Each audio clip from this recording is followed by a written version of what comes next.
I mean, it's a long weekend, and you're here. You really have no friends now, do you?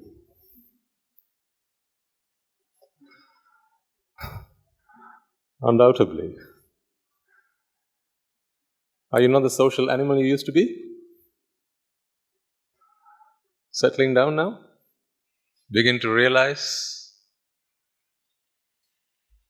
that there is something more to life than just having fun? Or it's got to be that you are beginning to realize what real fun is. Partying and dancing and singing and all that, that's also fun. But you're beginning to realize that there's a fun that exceeds and goes beyond that. Unconditional fun. I think you're beginning to realize that. Otherwise, how do you explain this? I remember my long weekends. I wouldn't give it up for the world. Going to a sermon was not one of the things I wanted to do on a long weekend. At least until I came across a teaching, the Buddhist teaching. And it opened my eyes. So, welcome everyone. It's good to see you all. I want to try and make it worth your while. You do your part, and the Mahasangha will do theirs. I think together, we can make miracles happen. So let's begin then. We've got a lot to get through today. I think we can start off with just a refresher of what we discussed last week. I think it was a good session for all concerned. We were discussing the illusion of beauty, weren't we? How the mind creates what doesn't exist. So we'll make a start with some of that, and then we'll go on to discuss the inner workings of the mind. In fact, ladies and gentlemen, you're here to discover who you are and how you work and how your mind works. There's a lot about how, we know a lot about how our bodies work, thanks to science.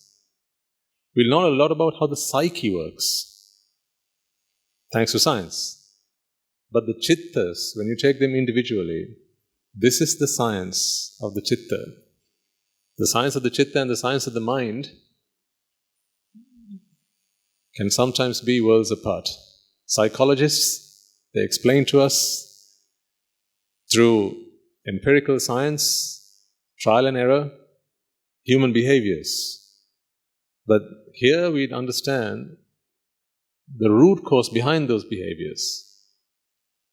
Psychology ultimately is the study of human behavior, how the mind operates in certain circumstances, in certain situations, in certain environments.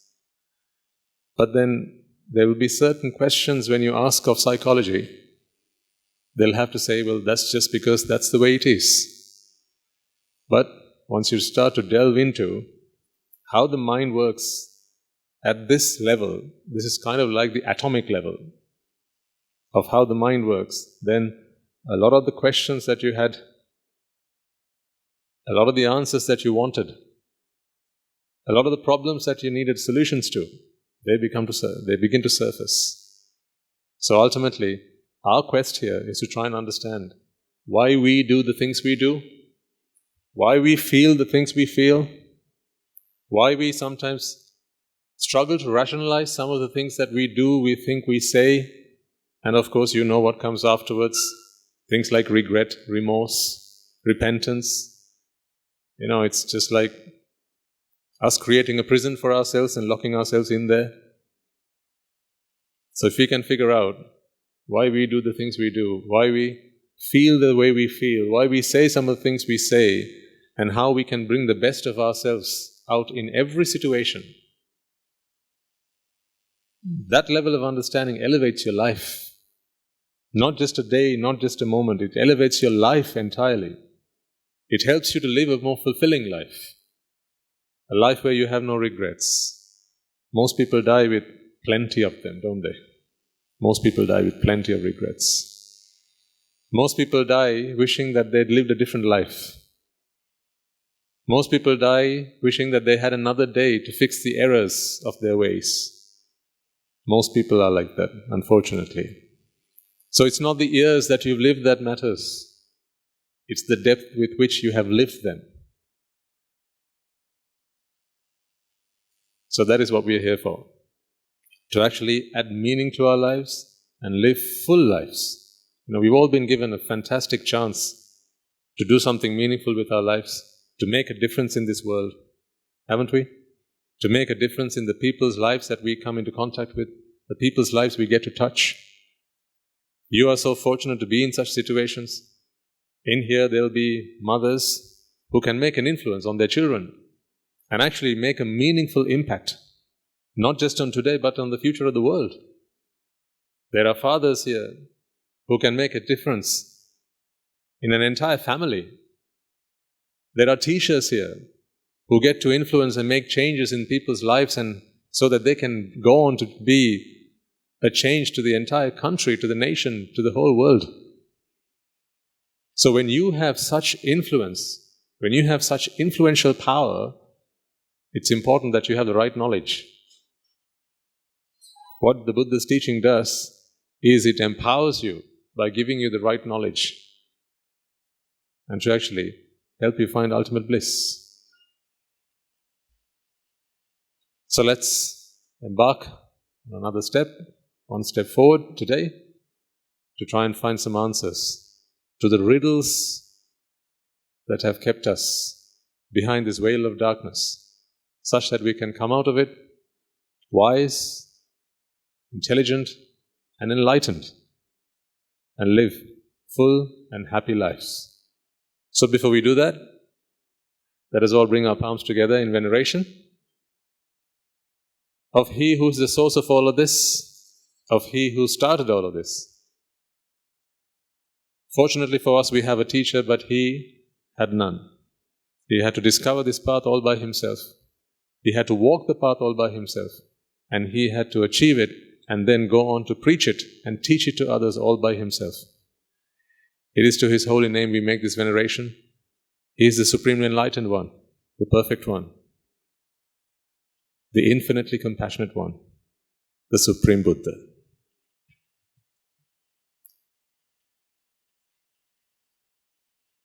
Namo tassa bhagavato arahato samma sambuddhassa. Namo tassa bhagavato arahato samma sambuddhassa. Namo tassa bhagavato arahato samma sambuddhassa. Before we get started, actually, there's something really important that I thought I should share with you.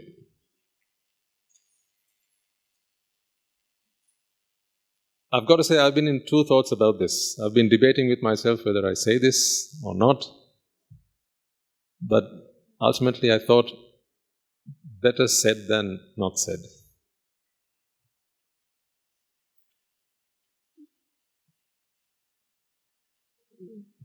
And the reason for my, at least momentary hesitation is because, as with anything, ladies and gentlemen, there'll always be people who will come and go, either to the talks in person or people watching online, of various and different mentalities. And that's perfectly fine. You'll have people from all walks of life. That is absolutely fine. Because the Buddha Sasana is for whom? For all, isn't it?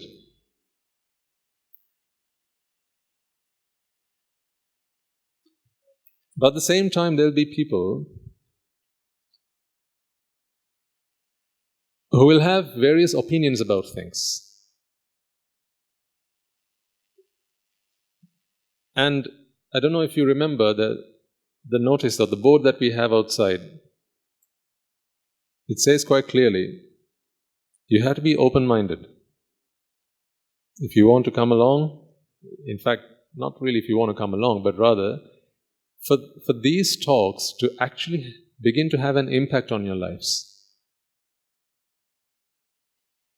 I expect a certain degree of open-mindedness. And here's what I mean by that. What I mean by open-mindedness is the willingness to do a few things. Number one, be prepared to accept that everything and anything that you hold as true today might be wrong. Might be. Not is, might be. So, if you are someone who is very adamant and you're not willing to budge, you're not prepared to change your opinion on something, then I don't see how people like that could actually attain Nibbāna. The reason for my hesitation again is, I don't want you to take this in the wrong way. I want you to take this in the spirit that I mean it. You know the compassion with which the Mahasangha always wishes to help you, right? So I please, the very first thing I'll say is, if you feel the slightest bit offended by what I'm saying, then be rest assured that that is not my intention. Let's start with that, okay? Even the slightest bit.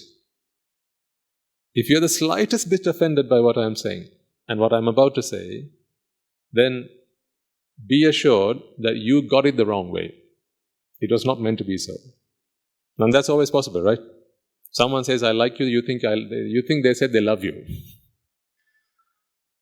And the next thing you know, you're on your knees begging for their hand in marriage. They just know, oh, whoa, I just said I like you.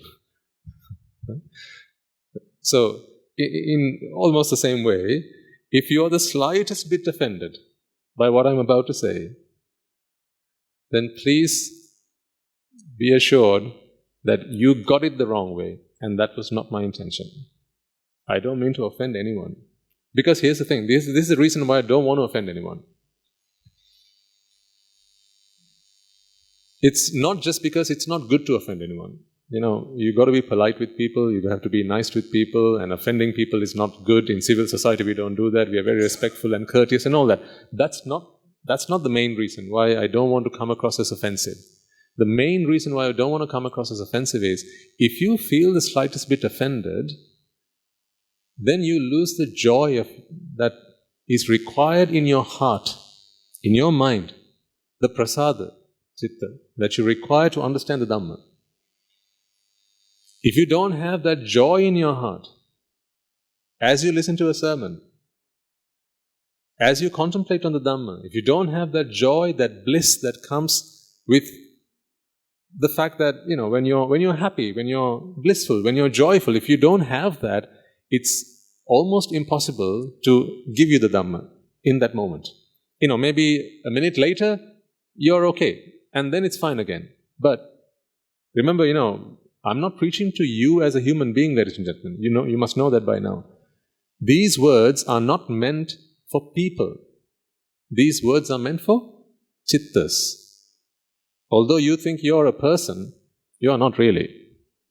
You're a mind and a body. And if your chitta is not in a state of prasada, it is a state of joy. It's akin to trying to fill a pot up when you have the pot turned upside down. So there will be no point whatsoever in me trying to put all the water in the world and fill you up once the pot is turned upside down. So, as monks, when we preach the Dhamma, we are very careful. We try to be very, very careful to not offend anyone and to not make anyone feel hurt when we deliver a sermon. For the only reason that if you feel that way, then it becomes incredibly difficult for you to understand the Dhamma. So coming back to the point I was trying to get across. Are we all agreed on that page? If ever you feel the slightest bit offended by what I'm about to say, you got it the wrong way. Okay? Not my fault now, right? You just got it the wrong way. That's not how I meant it. I'm only saying this to you because I need you, I want you, I really, really, really want you to make the most of the time that you spend here. Even if you're not here and you're watching the talks online, right? Sometimes, I know that there are many of you who, although you come to the talks here, you also go back and watch the sermons again and again, sometimes on, several times, just to make sure that you really grasped the full essence of the talk. And really hats off to those of you who've got the time to do that, and also those who actually do that. That's really wonderful, the fact that you do that. I sometimes listen to the talk again, the talk that I've done. And there's a reason for that. This is not my Dhamma. This Dhamma does not belong to me. Do you remember last week or the week before I thanked you? During the talk I said, I'm really enjoying this talk and thank you. Do you remember that? I thanked you because we have created an environment that was conducive for that Dhamma to arise. It is not my doing entirely. I am only one of the causes. My practicing the Dhamma, my virtues, the way in which I contemplate on the Dhamma, my teachers, right? The precepts that I observe and my adherence to them, all of these things are just a few of the causes. But each and every one of you individually are also causes. So whatever Dhamma we come across in a sitting, in a session, it's a manifestation, just like anything. If this is a manifestation, then the Dhamma talk is also a manifestation. It would be wrong for me to take full credit for it. Not even the Buddha takes full credit for anything. The Buddha preaches one sermon in the presence of the Panchavagya bhikkhus. He preaches another sermon in the presence of the Vyasa and his friends. So these are all manifestations. All things in this world are manifestations. This is why I thanked you last week, because I really enjoyed that talk, and what I figured was, what a fantastic audience, because had it not been partly at least for the audience, that sort of talk would not have come out. Sometimes I in the middle of the talk, I realized, wow, that's such a profound statement. I don't take credit for that, honestly. So I'm never going to expect you to write down what I've said and then put my name next to it and say, this is by so-and-so, because it is not by me.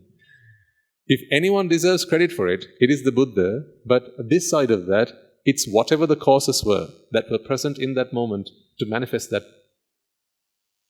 effect, after all. So I know that you do spend time going over these talks, sometimes several times over, and you do spend some time on the internet, on YouTube and so on. But then just like people will come here in person, there will be those who watch the sermons online, and they will be of various opinions. And are they not entitled to their opinion? Absolutely. Everyone is entitled to their opinion. And that's fine. And I'm not even saying that it's a must that people are open-minded. They needn't be. But here's the thing. Let's be honest. So far, all the opinions we've had in our lives, all the things that we've held as true in our lives, have not got us anywhere near Nibbāna, have they? So far. How old are you now? You are full of opinions. You have an opinion about everything.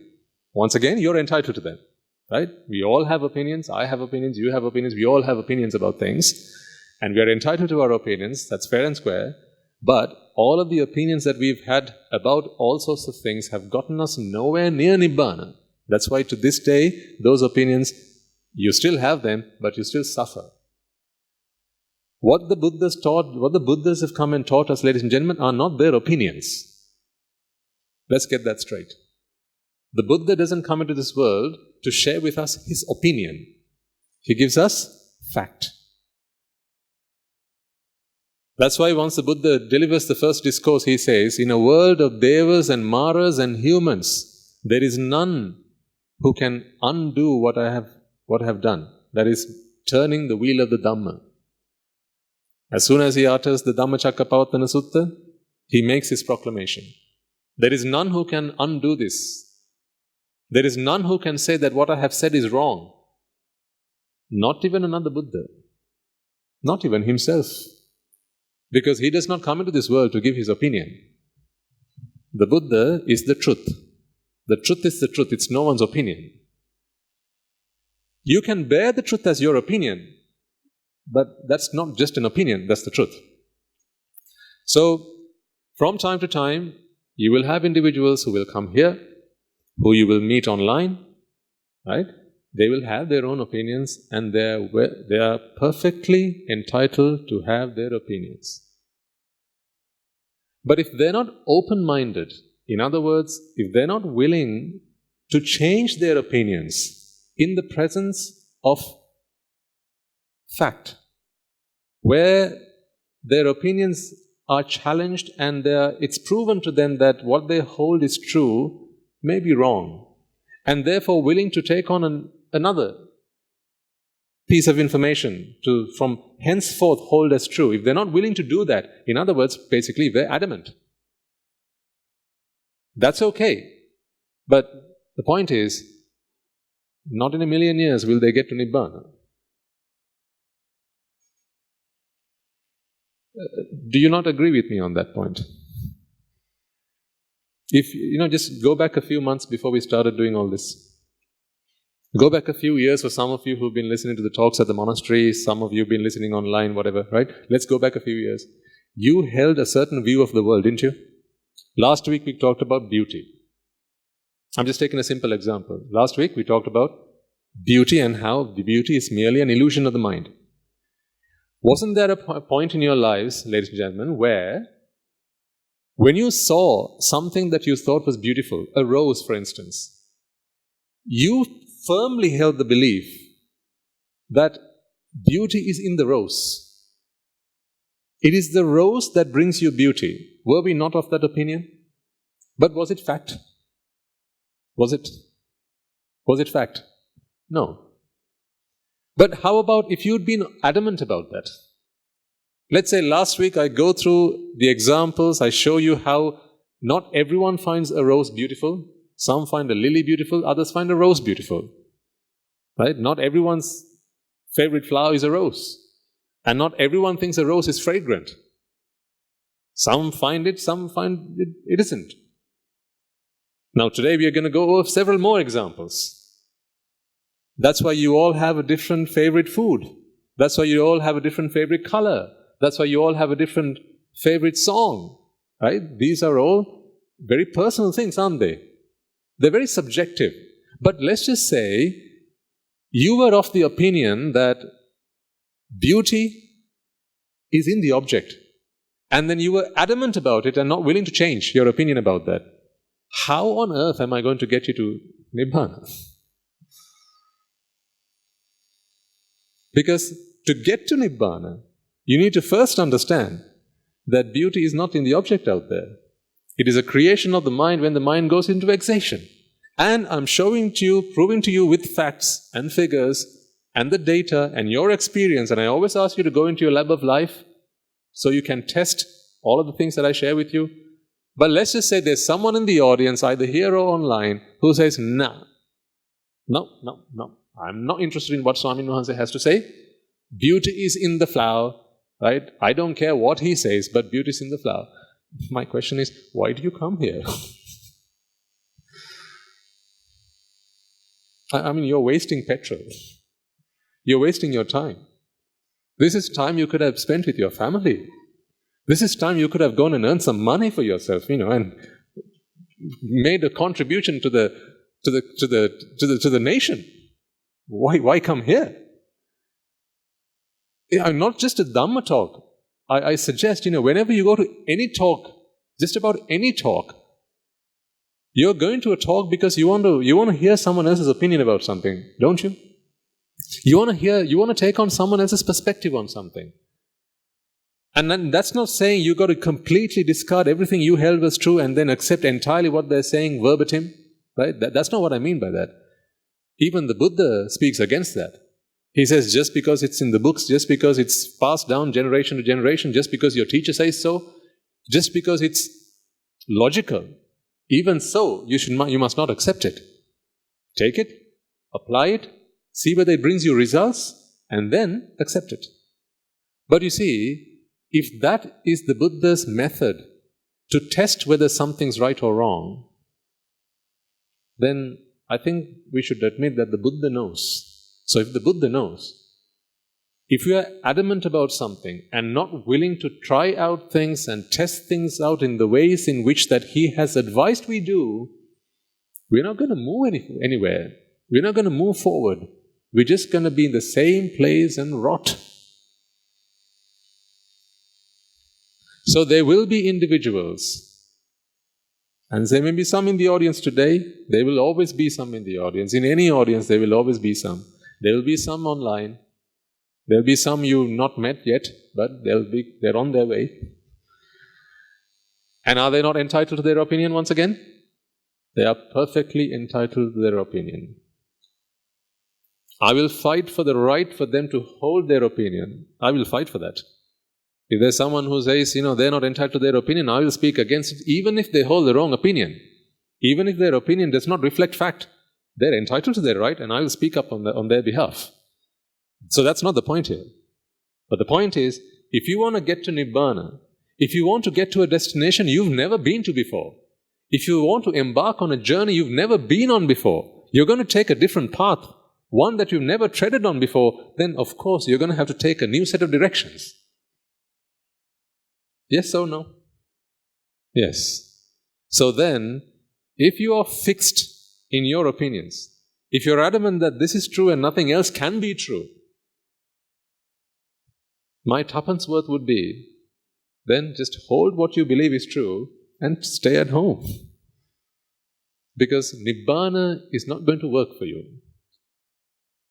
Unless, of course, you have already arrived at Nibbāna, in which case, again, be at home. This is not the place for those who have attained to Nibbāna. This is the place for those who are aspiring to Nibbāna. Now, here's what could happen when we have individuals like that. They might come and speak with you. They'll come and talk to you. They might come and speak to you maybe at the end of the sermon, and maybe while they're having the sandwich that you brought them. Right? They'll come and have a chat with you. And remember, the internet is the wild, wild west. That's why they call it www. Right? In the wild, wild west, you don't know what's going on. Everyone's there on the internet. Right? They don't vet you before they get you on the internet, right? Everyone has an opinion, and once you're online, you can voice your opinion, and the whole world gets to see that. Remember, words are very influential. What's mightier than the sword? Exactly.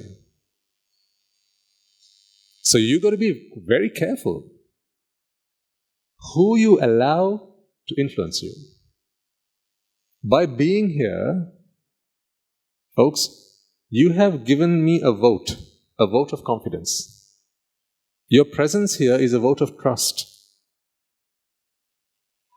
Let's be honest. And I want it to be that way, and forever it should be that way. You didn't decide to be a regular, at least until you'd listen to a few sermons. Either you came along to the first sermon, you thought, okay, let's try another one.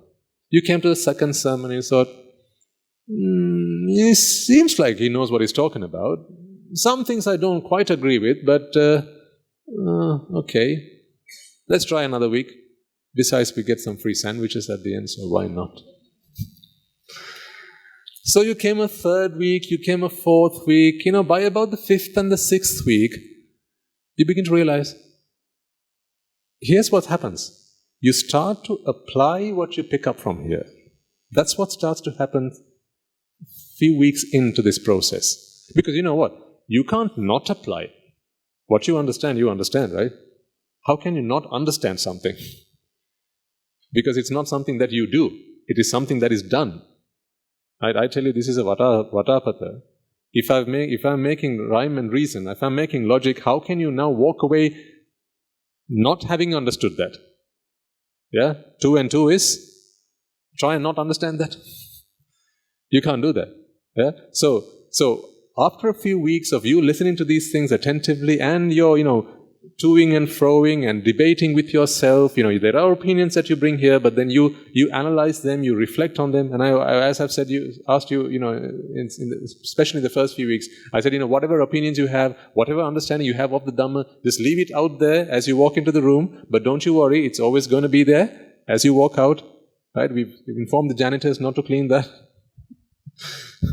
until you have left. Right? So the carpets don't get dusted until you have left. So whatever opinions you walk in with, you can walk out with them. But while you're here, be open-minded.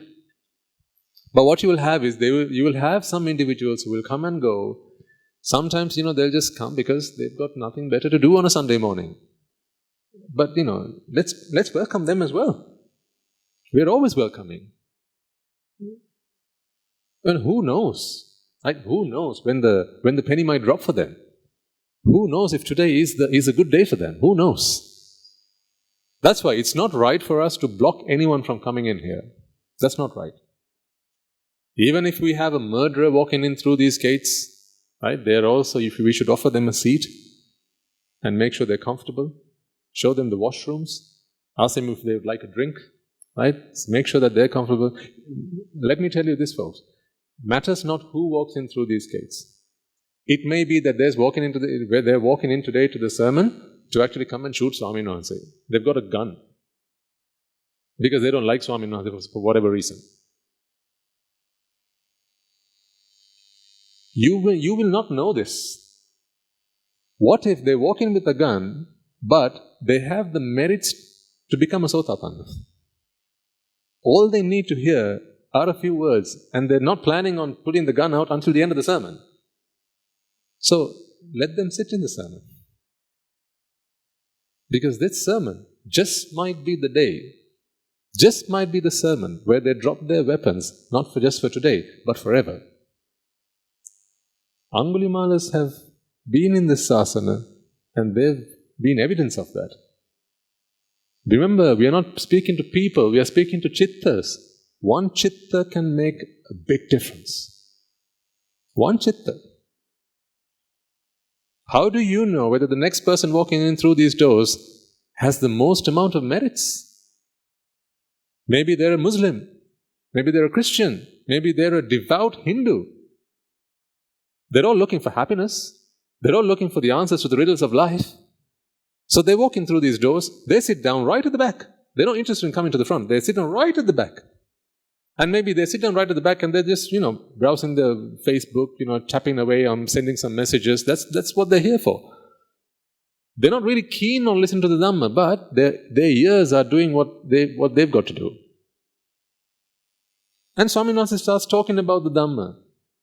They think, something sounds interesting, let's see what he has to say. They look at it critically. They don't want to accept what I'm about to say. So they're looking for errors in my explanation. Is that such a bad thing to do? No.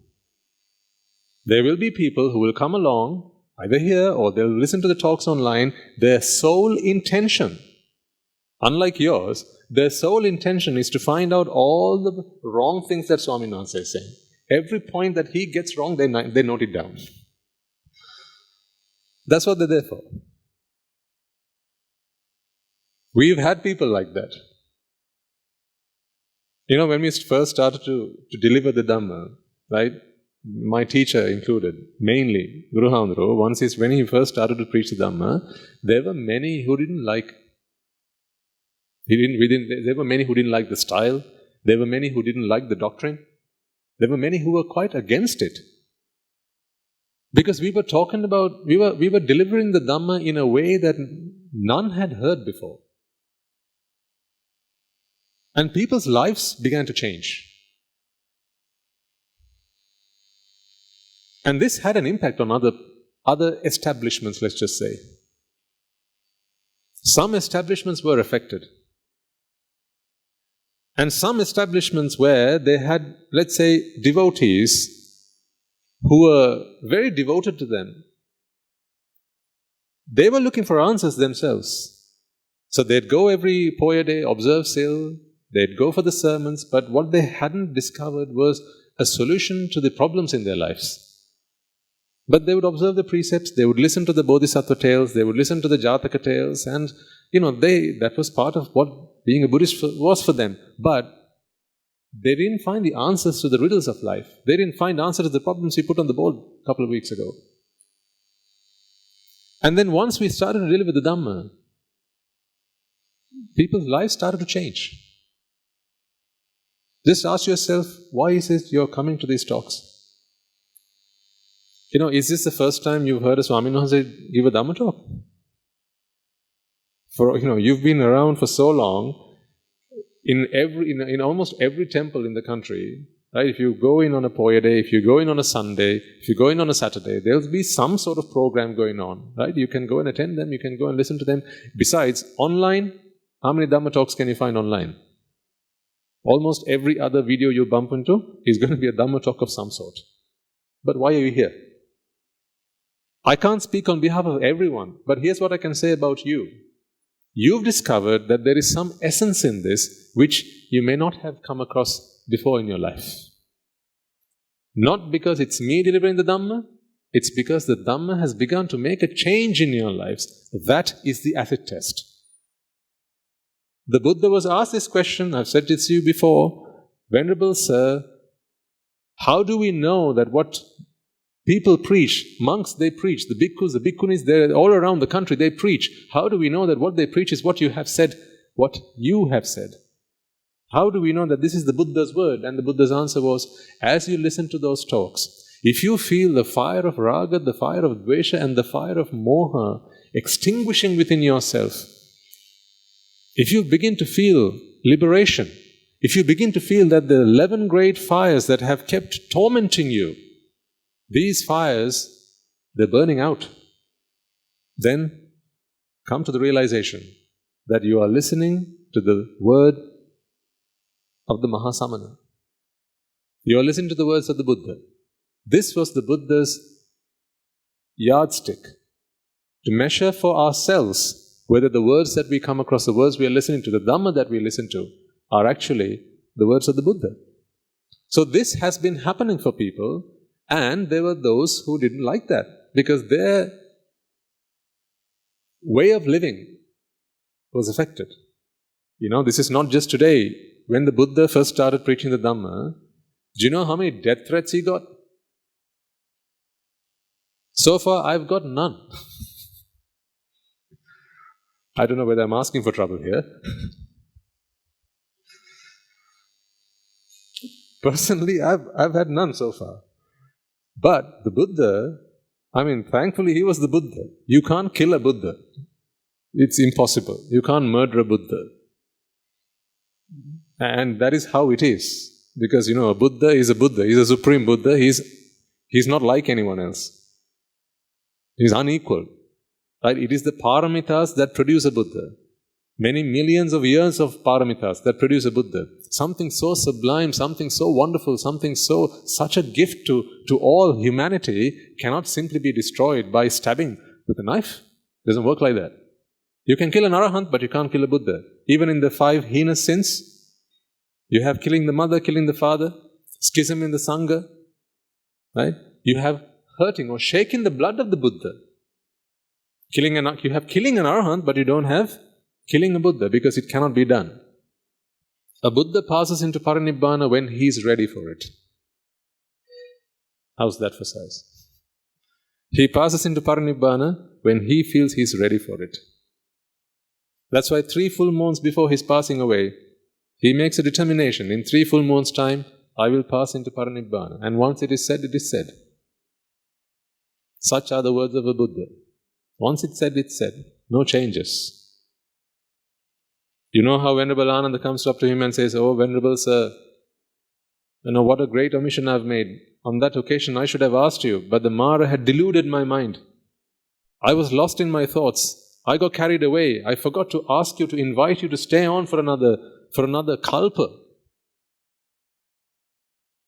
Because back in those days, you could live unto 120 years. That was the lifespan of a human being. But the Buddha passed away at just 80. So had Venerable Ananda invited him, he would have been able to stay on till 120. Don't ask me how. Don't ask me anything about the Buddha, really. Because he's unequaled. He's incomparable. My little pea brain cannot explain the things that a Buddha can and cannot do. He's not omnipotent, but he's omniscient. He understands it all. He knows it all. But what the Buddha can and cannot do, don't ask me. And don't ask me why he can do those things and how he can do those things, how he can perform the twin miracle. I don't know. Ask the Buddha. I'm just a servant of the Buddha.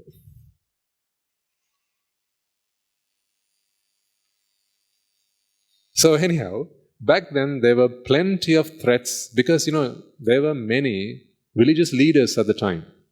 And these religious leaders, they were self-proclaimed religious leaders. Some of them. They went on to become religious leaders because of the fame, the glory that it brought it.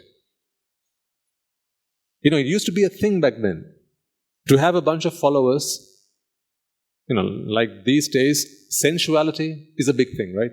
Going online, just enjoying, partying. These things are a big thing today. Back then, that was not what people were interested in. This was the time where people were thinkers. Just think about it. People were thinkers. They were philosophers. There was an era back then. Some call it the axial age. So you have the Stone Age, right? That was referred to as the axial age. Back then, these were the time where the philosophers came in. The likes of Socrates and, these people, they came into this world all around the same time.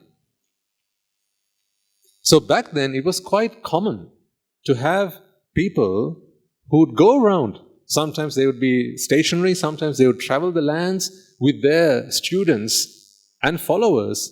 And the number of students that they had was a representation of their power and their authority. So that brought them a lot of fame and a lot of glory, a lot of respect. Now just imagine, when you have a society that is based on the number of followers, the number of followers you have is a measure of how successful you are. Today, the size of your house, the size of your car, these are the things that are a measure of how successful you are. The size of your bank account today is one of the measures, one of the most important measures. The KPIs, one of the KPIs of how successful you are. But back then, it was not that. Having all the money did not make you necessarily successful. Wealth was not the only measure back then. Back then, people were philosophers. I'm talking about the time when the Buddha came into this world. Not forever, right? Not always. It wasn't always like that, but around that time. So just imagine, there were a lot of people who had a bunch of followers, and the number of followers that they had, like you have on Facebook today. Yeah? When you go on Facebook, what is your cred? You have street cred, you have Facebook cred, right? Your cred is how many followers you have, how many likes you have, how many friends you have. There was a time like that. The number of followers you had was a mark of your power, your authority. Now just imagine, the Buddha comes along. He starts off with 5 people. He preaches the Dhamma. Thanks to their merits, they understand the Dhamma. And then they realize, we've never heard something like this before. At the end of these talks, most people say, it seems like our lives have been turned inside out, upside down, the right side up. They say that. This is a paean of joy that they utter at the point of hearing the Dhamma. Because people are always looking for answers to suffering, that's all. I've often asked you, why do you do the things you do? And we always have unanimously a single answer, don't we? We can do this survey every day of the year, but you'll all come back with the same answer. You do different things, but you do it all with the same purpose, and that one purpose is happiness. Even back then, People did the same, people did so many different things, but all in the name of happiness. So there were those who were yogis. There were those who were ascetics. Siddhartha saw one of them, didn't he? When he had one of the 4 sights that influenced him and inspired him to renounce his worldly life, one of the sights he saw was an ascetic.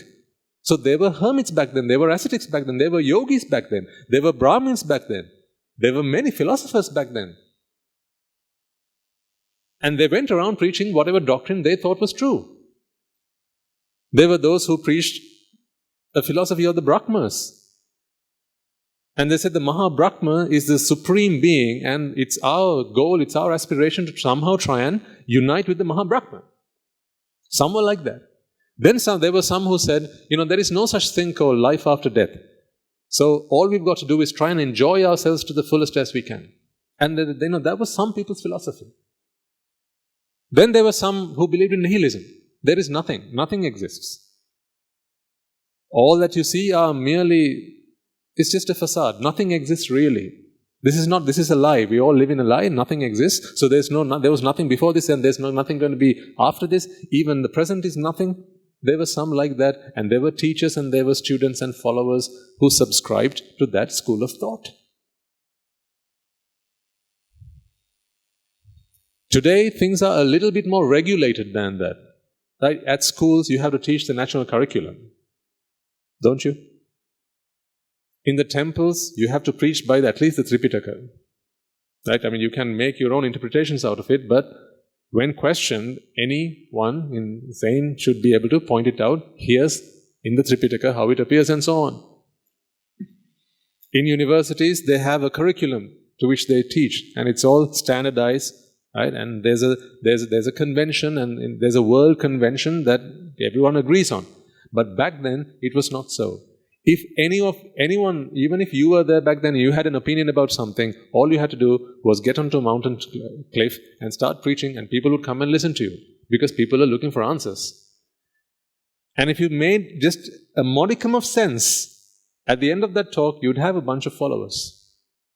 Some would give up their worldly lives, some would give up their wives, some would give up their children, and they'd join you. So this was rife back then. So they felt threatened by what the Buddha had come in to do. Because people's livelihood was affected. I'll say that again. People's livelihood was affected. There were many who relied on charity, on the charity of those who thought that their philosophy was true. Now just think about it. The Buddha comes and preaches. He walks around, goes from town to town, village to village, he preaches. Right? People just go up and listen to what he has to say. At the end of that talk, a bunch of people, all the villages for that matter, say, my gosh, we've never heard something like this before. This is the truth. This is the ultimate bliss that we've been looking for. And then what do? They give up their existing teacher. They give up on their teacher, and then they go and say, Venerable Sir, please ordain us. Please take us into the sasana. So the next thing you know, those teachers, they come back and they look for their students, and they're all gone with the Buddha.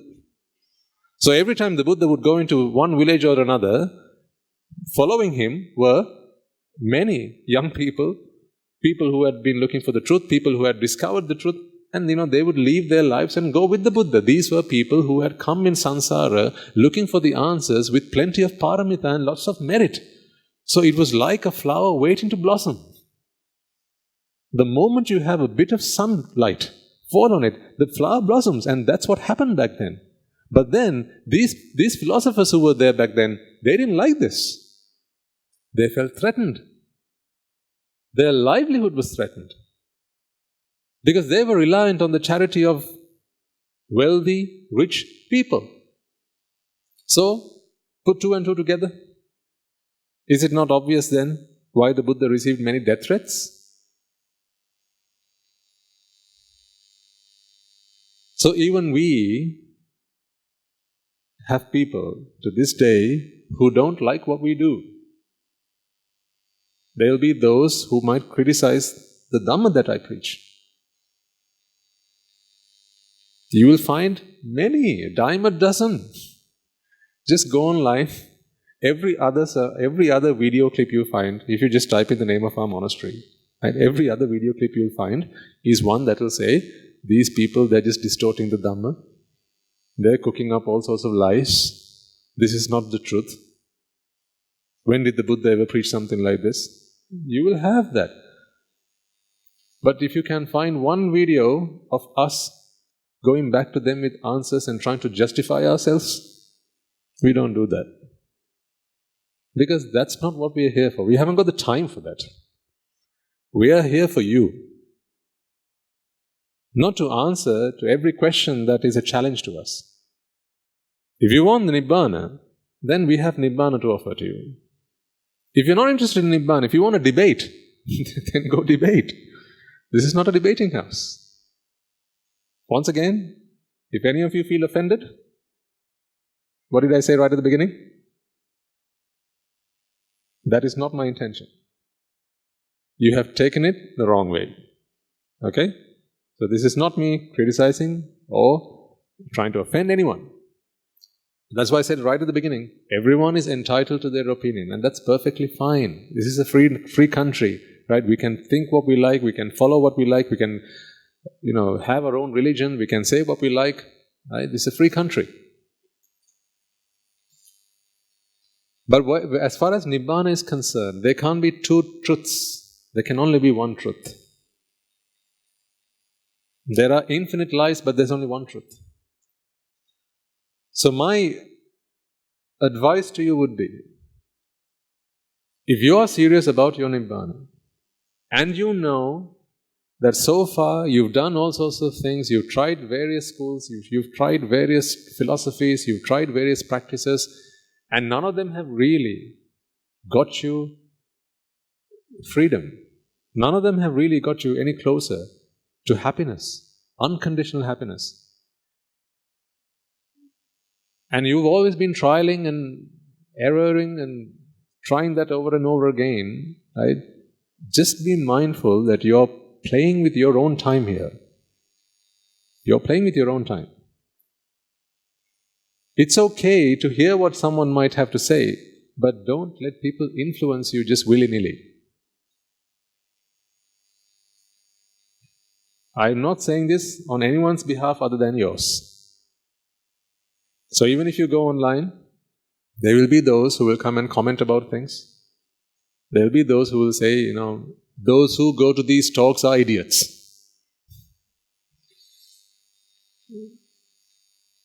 I don't know whether there's a comment like that yet, but if there isn't one, I can tell you that there will be one soon enough.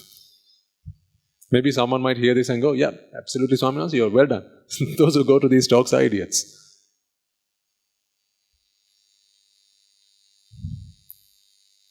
And we haven't got the time to go and sanitize YouTube.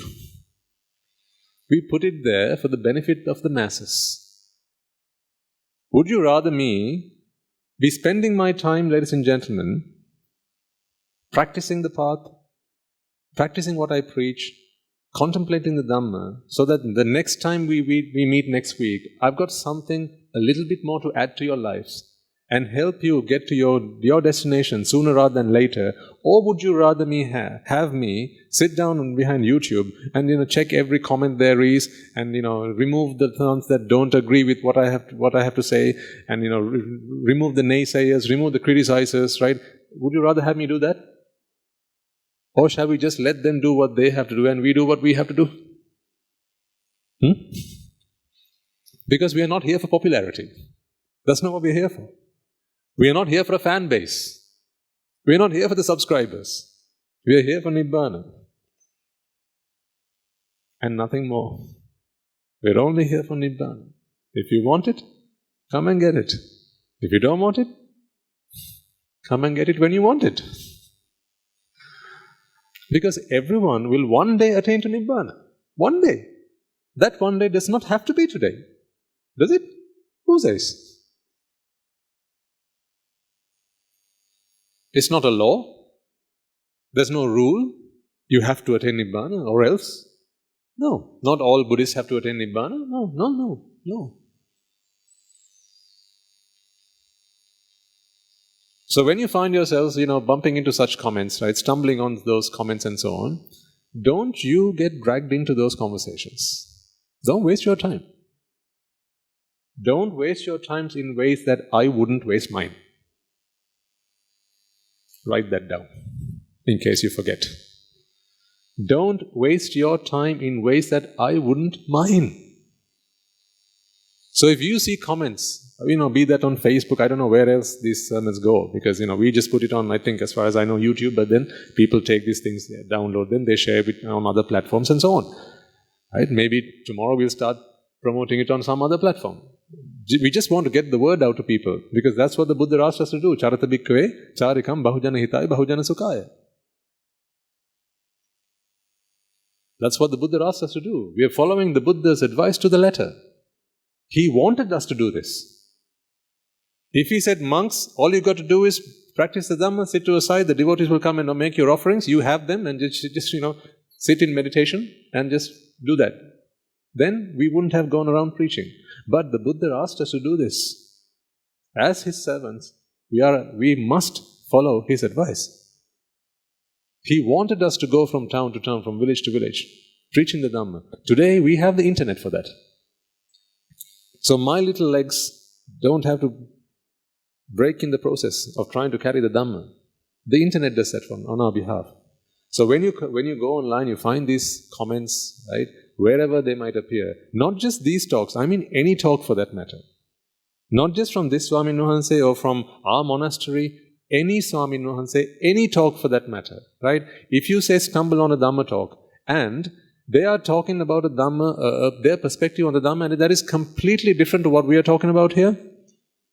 Okay? Don't you be the one who goes on there and start commenting and saying, what is this? This is rubbish, this is nonsense, how can someone attain Nibbāna this way? That's not your place to say that. If it doesn't work for you, get up and leave. That's all. I mean, if you go to a restaurant and the food isn't nice, you have a right to complain because you're paying for it. How much have you paid for a Dhammasana? Huh? So what right do you have to complain? If it doesn't work for you, what have you got to do? Get up and leave. Click on another one. There's plenty of fish in the sea. Just click on another one. All I'm saying is, I don't want you getting engaged in all that riffraff. Don't get involved in all that nonsense. You know how much I care about your valuable life. I mean, so many times I've spoken about this, right? How we must be heedful and how we must be earnest in our practice. Time is of the essence here, ladies and gentlemen. It is all you have and it is all you don't have. Both at the same time. It's funny, one of these, time is a funny thing. It's all you have and it's all you don't have. So don't be messing around with your time. If you think there's a Dhamma talk on there, it doesn't agree with your principles, doesn't agree with your values, right? Or maybe, there's a monk who says or monk or a nun, whoever, who says he's a Rahatan Wahanse. Right? But then you don't agree with their conduct. Don't you be the ones who starts commenting, say, how can a Rahatan Wahanse be like this? I don't think this is a Rahatan Wahanse. You're just trying to instigate a conflict. Why? If someone believes that is an actual Rahatan Wahanse, and they have nothing but joy because they believe that's a Rahatan Wahanse, and because of that joy they go on to make offerings to that Rahatan Wahanse. Remember, the merit is not in the offering. Merit is in the thought. It's in the intention.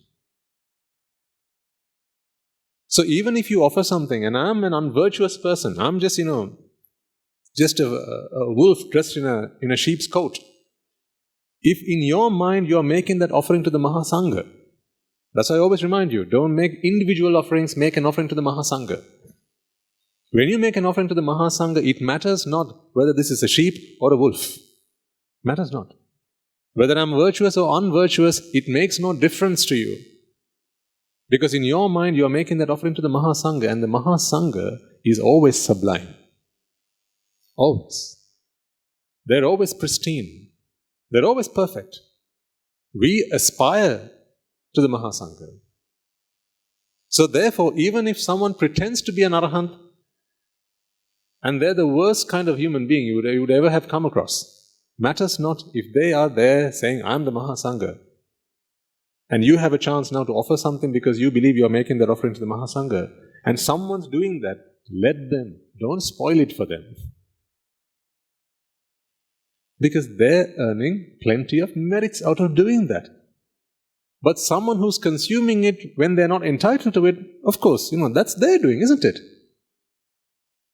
They might be earning lots of demerit by fooling people, by making claims that they are not what they are. The Buddha has laid that down as a parajika even. It's an offense that expels you from the sasana. If you claim to have a margapala which you don't, and you do it with the intention of deceiving,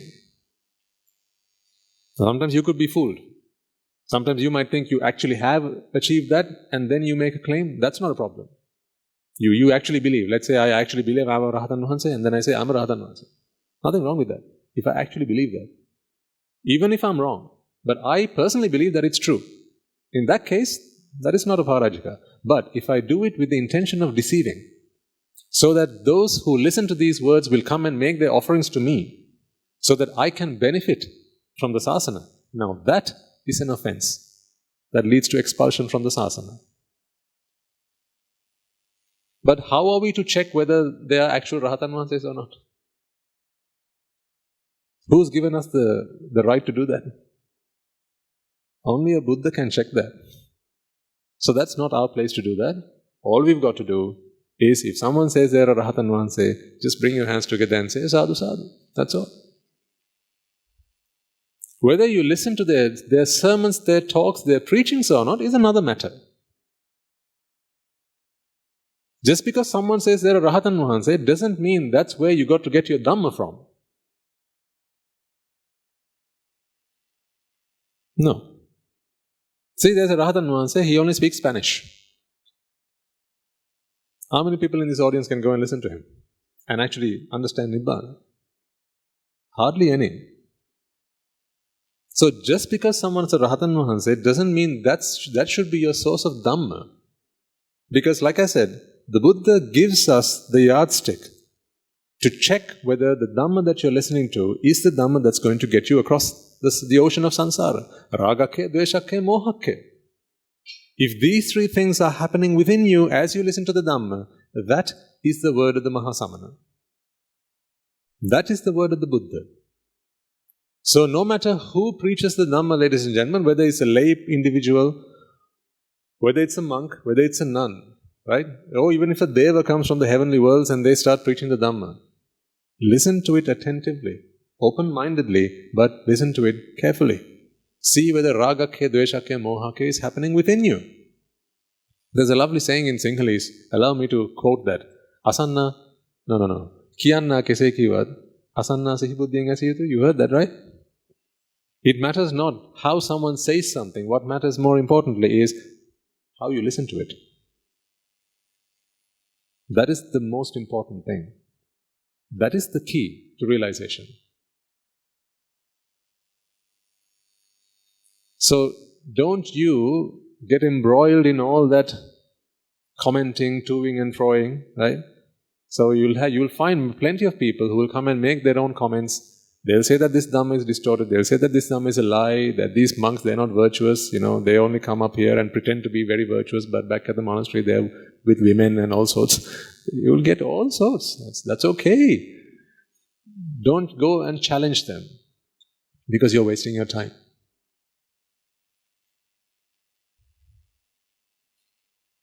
Whatever you sow, you shall reap. So whatever they sow, they shall reap. If done with good intention, then they will reap with good intention. If done with bad intention, then they will reap accordingly. Your task is none of that. You are here exclusively for Nibbāna. Don't let anything sidetrack you. You have had enough and more diversions in your life, right, that have thrown you off the course of your purpose of existence. Today, I've had to remind you that the reason you were born was to attain Nibbāna. That's how much life distracted you.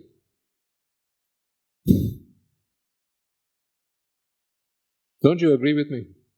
Today, I'm having to remind you, the Mahasangha is having to remind you that the very reason you were born, human beings, was to attain Nibbāna. I'm having to remind you. Because there are plenty and more distractions. There are many diversions.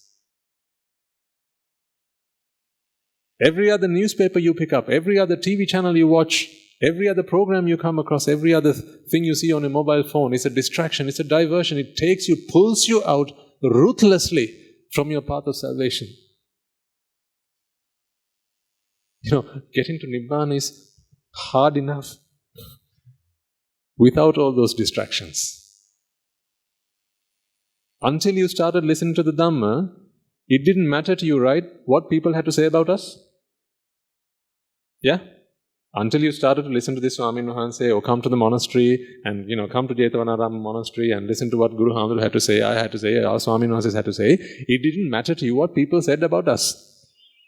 Why now? Let it not. Otherwise, your newfound interest in the Dhamma is going to be the very reason you're going to get out of it.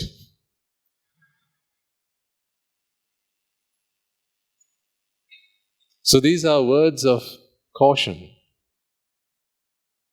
all given with love and compassion, because I don't want you to sidestep, to sidetrack and get distracted. Living a lay life and trying to attain Nibbāna is hard enough.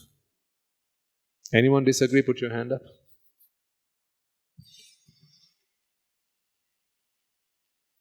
I've been ordained for the last 6 years, ladies and gentlemen, and I'm yet to become an Arahant. You see how tough this is? I've been ordained for the last 6 years. I've been listening to the Dhamma, the pristine Dhamma, for at least the last 10, 15 years. And I'm yet to get to my destination. How tough do you think it's going to be for you lay people? Once again, please don't be offended. I speak with love only. So don't let any of these distractions throw you off track. Let them come and go. They'll do what they have to do. You're here for something else. Be focused. Have laser-sharp focus on your salvation. Do your merits. Practice kusal. Listen to the Dhamma. Contemplate on the Dhamma. And work your way one step at a time, steadily. Not too fast. Not too fast. Sometimes when you come up to me at the end of the Dhamma sermon and you talk to me about all the good things you've been doing last week, the previous weeks, I tell you, whoa, sir, not that fast. There'll be people in the audience who will bear evidence to that. Sometimes I tell you, slow down. Because sometimes the pace that you're going at in your lay life is too fast. In those moments, I ask you to slow down a little bit. Because slow and steady wins this race. You can't do a run and a somersault to Nibbāna. It doesn't work like that. You've got to be slow, you've got to be steady. Slow is fine as long as you are steady. If you start running at 100 miles an hour, and you're on the motorway, right, and you're in a Maruti, you're not going to get very far. If you want to go at 100 miles an hour, get into a Porsche.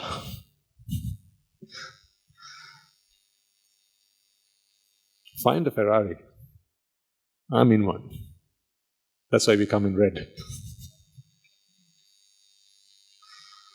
If you want to go at that speed, right, then you need a path that has been paved for that. You need to have those obstructions moved out of the way.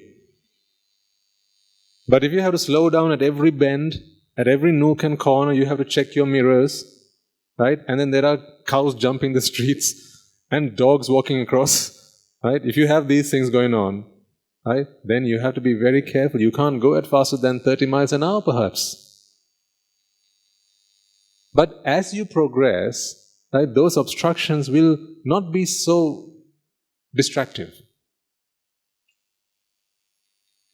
It will become easier to maneuver then. But for that, just give yourself time. So you can't be a rocket to Nibbāna. Sometimes you might be a bicycle. Maybe not a motorbike, even maybe just a push bicycle. You got to pedal yourself to Nibbāna. And so be it. Remember, it was the tortoise that won the race, not the rabbit. As far as I'm concerned, I don't really care too much about, let me put it this way, I don't care as much about the speed at which you progress as I do about the fact that you are progressing gradually, steadily, and properly. That is what I care more about, not the speed. Speed will come with time. So don't try to get to 5th gear right at the start. First you've got to start on 1st gear. Then get yourself a 2nd gear. Then 3rd gear. That way, it seems comfortable. It's doable. It seems reachable. So all these things you have to bear in mind. That's why I say, it's difficult enough trying to do this as a monk. Then I can only imagine what it must be like where you are right now. But then to have all these distractions just to, blow you out of the path. Don't let that happen to you. Especially, deeds you might have done in samsara. This will give me an opportunity to talk to the parents here. Things you might have done in samsara. Things like stopping your children when they wanted to go into the sasana. Right? When you want to attain Nibbāna, they come back to bite you. After all, there is no such thing called I am the mother, he is the son. When it comes to Nibbāna, no rules. That's all out. Because those are all conventions. That's why I often tell you, parents, right? If at some point your children feel like the sasana is the place for them, Nibbāna is the place for them, and for that they want to go and dedicate themselves entirely to the practice of the path, it's very unfortunate if you have to be the one who ends up stopping them. Because here's what will happen. One day you will also want that. And then it's going to be tit for tat. What you've given will come back to you. So either don't get your children to listen to any of this stuff. Then you will also never get to listen to this. Give or deny, that's what God is. But, because most of the time what I say is, parents, they want their children to be good. Yeah, they want their children to not do drugs. They want their children not to take alcohol and not to get intoxicated, not to fall for substances, to come out of their habits such as pornography and watching TV and being addicted to their gaming consoles. So they bring the children to the monastery. They bring the children to the sermons. And then we start preaching the dhamma. And then, a few weeks on, the child's like, I got it. I want it. I want to become a monk. And then the parents are like, too much of anything is bad, no Buddha.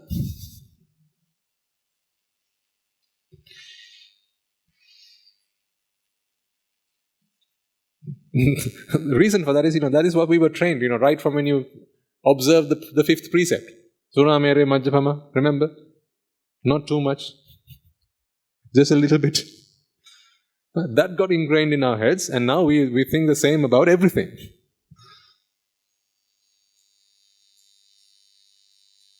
So anyhow, the long and the short of all that is, people are entitled to their opinions. Let them hold on to their opinions. They may mock you, they may criticize you, they may shame you even. And say, what are you people? Are you silly? Are you fools? Are you mad? Are you crazy to listen to these talks? If you are serious about your salvation, then don't fall for that. Don't even go back to them with a reply. Some, they just want to create a commotion. On some channels, they just want to publicize their channels, and the more activity they have in their comment section, the more the YouTube algorithms pick those videos up and they start appearing in people's feeds. That is a strategy. Why do you have to be the lab rat for that? Just don't fall for that. Laser sharp focus. Nibbāna and nothing more. Don't come here for anything but Nibbāna. This noble association that we have managed to build over the last several months, right? You are all here for one and you are all here for all. I know hand on heart that you are all here and you do everything you do as a community because you care about Nibbāna. I think you owe it to everyone here to dedicate your focus to that purpose. Keep your focus on that. There may come a point where you realize, Nibbāna is not for me. I don't know, it doesn't feel like Nibbāna is for me. I tried it, but it's not for me. Then it's fine, right? You might decide to go back to whatever you were doing on a Sunday morning and it's fine, it's fine. That's okay as well, because everyone has their time. There's a time and a place for everyone. Maybe not this time. Maybe you are a Maitri Buddhist disciple. That's perfectly fine. I was not a Kakusanda Konagamana Buddhist disciple, was I? I took my time. It had to be Gautam Buddha, who was going to be my teacher. So in the same way, there will be those for whom their teacher is going to be the Maitri Buddha. And it might be that as they listen to these talks, they'll be like, no, this doesn't make sense. What is this? It's rubbish, nonsense. It's okay, let them have their own opinions. All I'm saying is, don't you go get engaged and embroiled in those conversations. Don't stoop yourself to that lower level. We are respectable people, if nothing else. We respect the fact that everyone is entitled to their opinion. We don't hurt others' feelings, intentionally at least. So everyone who has an opinion, they can have their... Someone comes up to me and says, "You're ugly." You think I'm going to argue with them? All I'm going to say is, thankfully someone else agrees.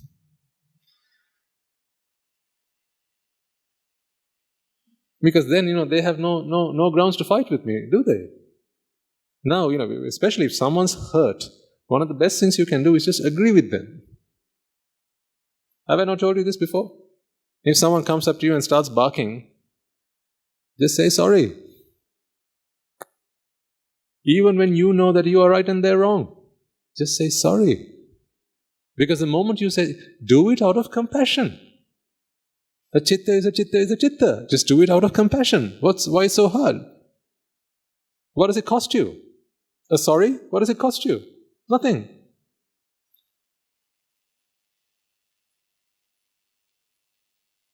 They come up to you, they've got their knickers in a twist.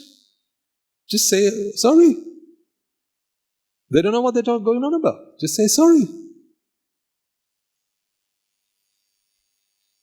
Because then all that pressure that is building inside, they can relieve that pressure.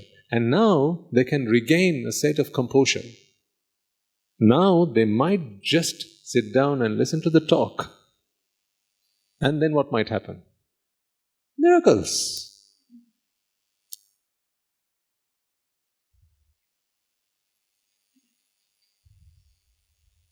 If we don't see the wood for the trees, then we are very short-sighted.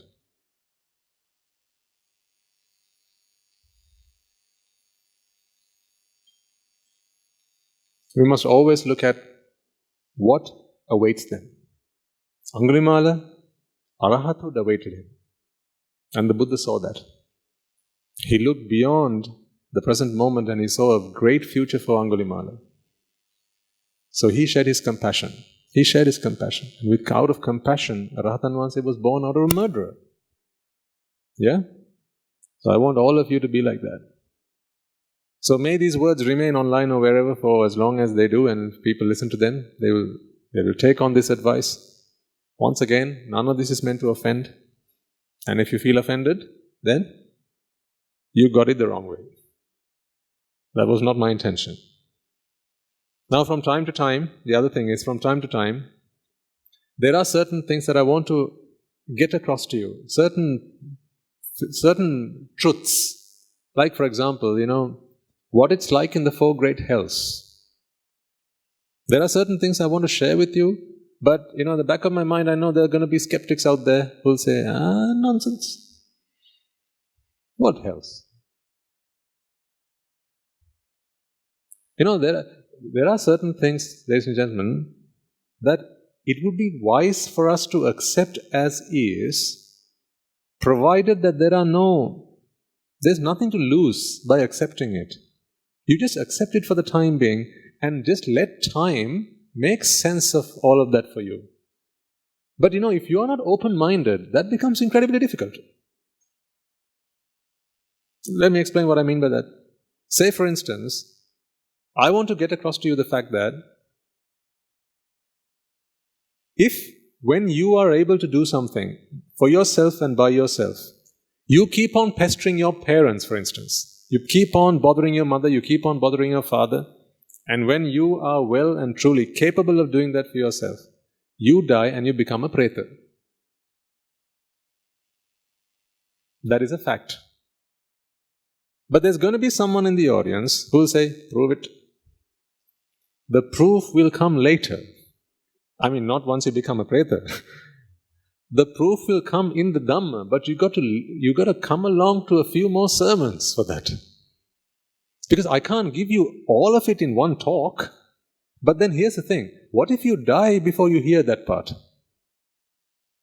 Because you can still take the action, can't you, of not doing the bad deed, with or without the rationale? Because I haven't asked you to do something bad. All I said was, if you are capable of doing something on your own, right? And because nowadays, people, young children, what they're just stuck behind their computers, stuck behind their gaming consoles, and they, Amma, tea. Like mother's a tea boy. Amma, lunch. I mean, lunch is there, you can go and get it yourself, right? But can't be asked. Can't be bothered. So they start treating their parents like servants. What they don't realize is, this is accruing lots and lots of demerit. These demerits will ultimately result in such individuals, upon death, to be born as a preta. I can explain to you how that happens, but you've got to give me some time. But let's say it takes me another 3 sermons to explain this to you. If I don't give you the fact today, for the next 3 weeks, what are you going to be doing? You're going to be doing that, aren't you? And we can't undo the demerit. Once it's done, it's done. It's not like your understanding of the Dhamma, or rather, at least, your merits are not going to wash away all your demerits. It doesn't work like that. You have to pay it all. You've got to pay it all back. There's only one way out of it, and that is by becoming a Sotapanna. If you become a Sotapanna, then you are free from the 4 great hells once and for all. You don't no longer become a preta. You no longer become an animal, a tirisan, tirachana yoni. You are free from the aviti, you are free from all the nirayas. The 4 great hells you are free from, once and for all. And the Asura Nikaya, you are free from that.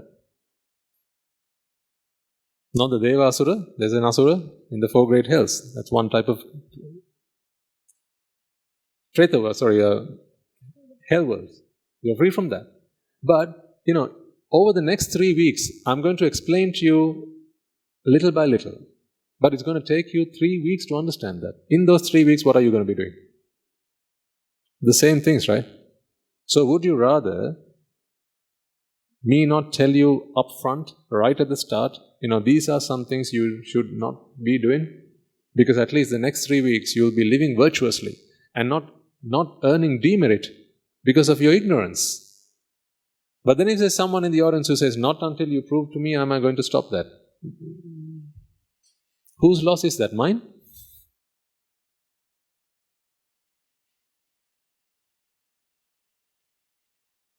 Now someone was telling me that someone's been commenting somewhere. Now last week we talked about how beauty is not in the sight. And we just started explaining this concept, right? So you've got to give it a few more weeks so I can give more examples and help you understand this. But there will be someone somewhere who will just catch on to something that does not agree with their opinion because they have long lived their lives thinking that beauty is in the object. Because they're married to someone who they thought was beautiful. And all of, from nowhere, Swami Nose comes and says, beauty is not in the object. Of course they don't want to accept that. That's like saying your wife is not beautiful anymore. They don't want to accept that. No wonder. But then, just because it does not agree with your opinion, if you completely disregard that, and then not just that, you decide, no, from here on I don't want to listen to these sermons anymore, and by the way, I'm going to leave a comment so that anyone else who bumps into this, don't listen to these sermons either. Where the Dhamma is concerned, you've got to be very careful, because this is like no other. The Buddha gives a simile. He says, the Dhamma is like a serpent. When you want to catch a serpent, you've got to catch it by its head. Just below its head, by its neck, so that it cannot turn around and bite you. If you catch it anywhere else, it's going to wrangle itself around and it's going to bite you. This is the Buddha's word. He gives his simile. He says, when you're dealing with the Dhamma, be very, very, very careful. Just like your mother and your father, when you're dealing with them, be very careful. When you're dealing with an arahant, be very careful. Because as much as you can earn merits by dealing with them rightly, you can also earn lots of demerit by dealing with them in the wrong way. I often tell people, and I know I'm just jesting, but truth be told, if I had it my way, I'd make parents help their children become sotapannas as the first thing they do, if possible even before they start sending them to primary school. You know why? Because at least once they become a sotapanna, they are living with their parents, don't you get it? These children, at home you live with your parents. And parents are like hot water. When you have a sore throat, there's nothing better than that. But if you spill it over yourself, you're scalded for life. You're burnt for life. That mark remains with you forever. So if you love your children, honestly, and you want to keep them home, otherwise send them to a hostel or somewhere, then it's okay. If you want to keep your children at home, please help them to understand the Dhamma so that they don't earn demerits by dealing with you in the wrong way. Because to them they're just your child, but to you they're just your children, but to them you are their parents. Remember what the Buddha said? Kill a mother, kill a father. That's a heinous sin. You cannot escape from that for a very, very, very long time. This is about going into the aviti. But anything this side of killing? What about if you slap your mother? If you slapped your mother? If killing takes you into the aviti, what about a slap?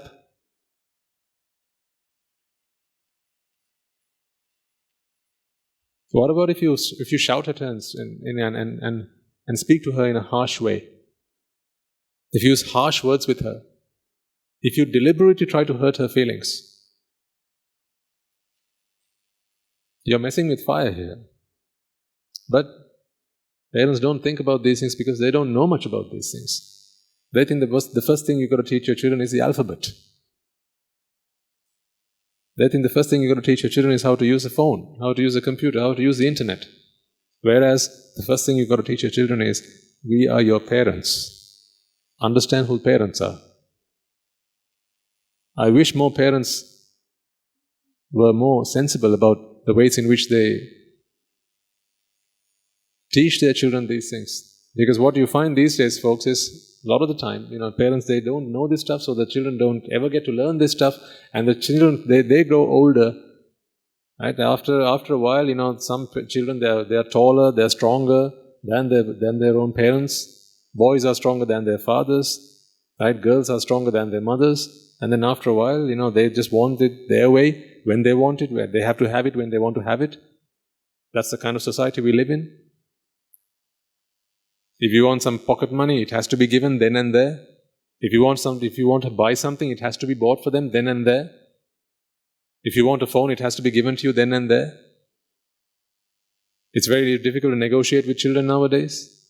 This is what parents tell me. Because they have to have it their way, or they just get very rowdy. And they start quarreling. And then, you're leaving your children to mess with fire. So out of compassion, I think what parents should do first and foremost is to give the children the dhamma, so at least they're not messing with you. You're the wrong people to be messing with if you're the mother and the father. Otherwise, give them up and to an orphanage or something. At least there, they might get a stepmother or stepfather. It's not the biological mother and father. So hurting them is not as bad as hurting you. Do you get the point, folks? If you want to bring children into this world, it's not just a case of giving them birth. Anyone can do that. That's a biological process. But then from there on, you have a great responsibility. Bringing a child into this world is no easy matter. Because this is a human being. This is someone who has just escaped from hell.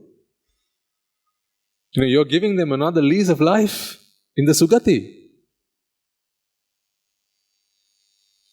Just imagine a guy who got imprisoned for 30 years, he's released on parole. How do you treat this person? After 30 years in prison, he comes out. And he's still got a temperament of hurting others. If he went into prison for murder, right? For 30 years he's been in prison. He's still got a temperament of being a bit like that. Now you want to be very careful with him, right? So that he doesn't go and engage in such deeds again. Now, in the same way, when people are born as human beings, if what the Buddha said was right,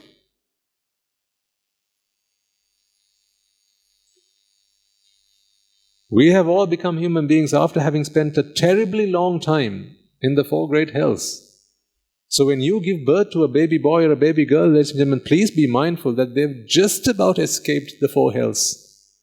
They've just had a chance to come back as a human being. Now, how must you protect them? How must you treat them? How must you teach them? So that they don't fall back to the same pit that they came out of. They just escaped. So there's a great responsibility on mothers and fathers, on parents, on teachers,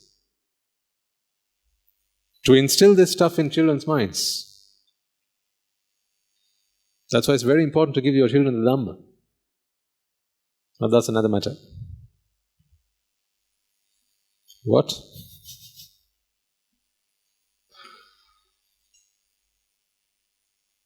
What time did we start?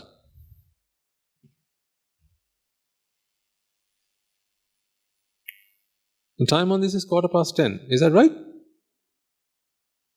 Jeez. I thought we'd been speaking for like 15 minutes or something.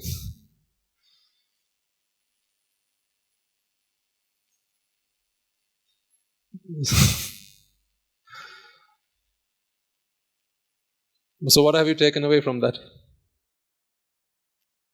Let the commenters comment. Let the haters hate. Those who love will love, those who hate will hate. Right? Your part is to play your part for your own salvation. We are all here for Nibbāna and nothing more. If you bump onto a YouTube channel and you don't like what is being said, just leave it alone. There are many more channels online. Just find the one that works for you. And I was saying the reason that I'm a bit hesitant sometimes to share some of these things which some might feel are skeptical, so some skeptics might struggle to come to terms with, is because, I like to call a spade, but then there are those who don't. They want to call a spade a fancy spoon. So when I say, you do these things and you're going to be born in the hells, people don't like that. And here's why they don't like that. Because they want to do those things. They just don't like people criticizing that. I think I've told you this before. At the workplace, whatever you've given to do your job at the workplace is for the workplace. Don't ever walk home with even something as an item of stationery.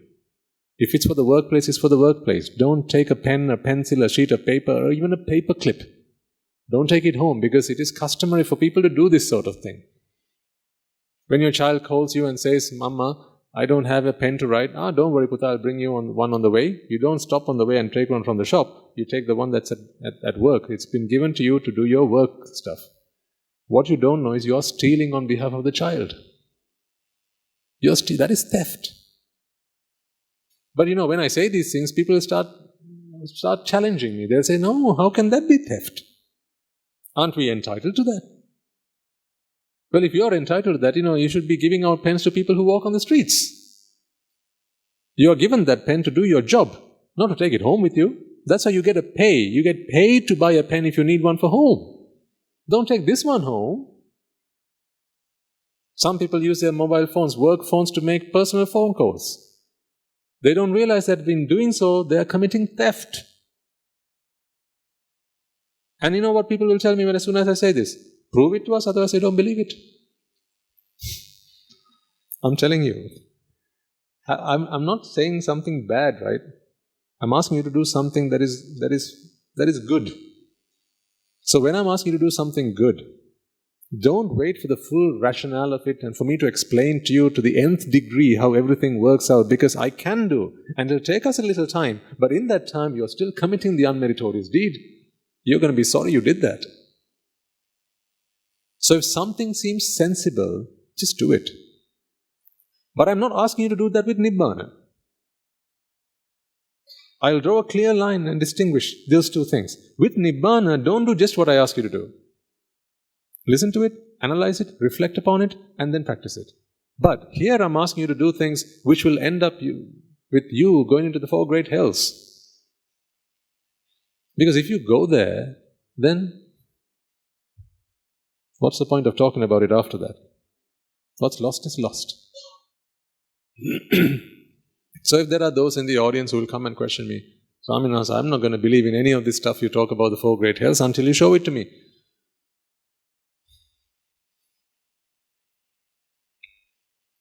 Sometimes out of compassion, we don't talk about these things. But then that seems like a disservice to those who are willing to accept. That is where sometimes I'm torn. I don't know what to do. What's right, what's wrong?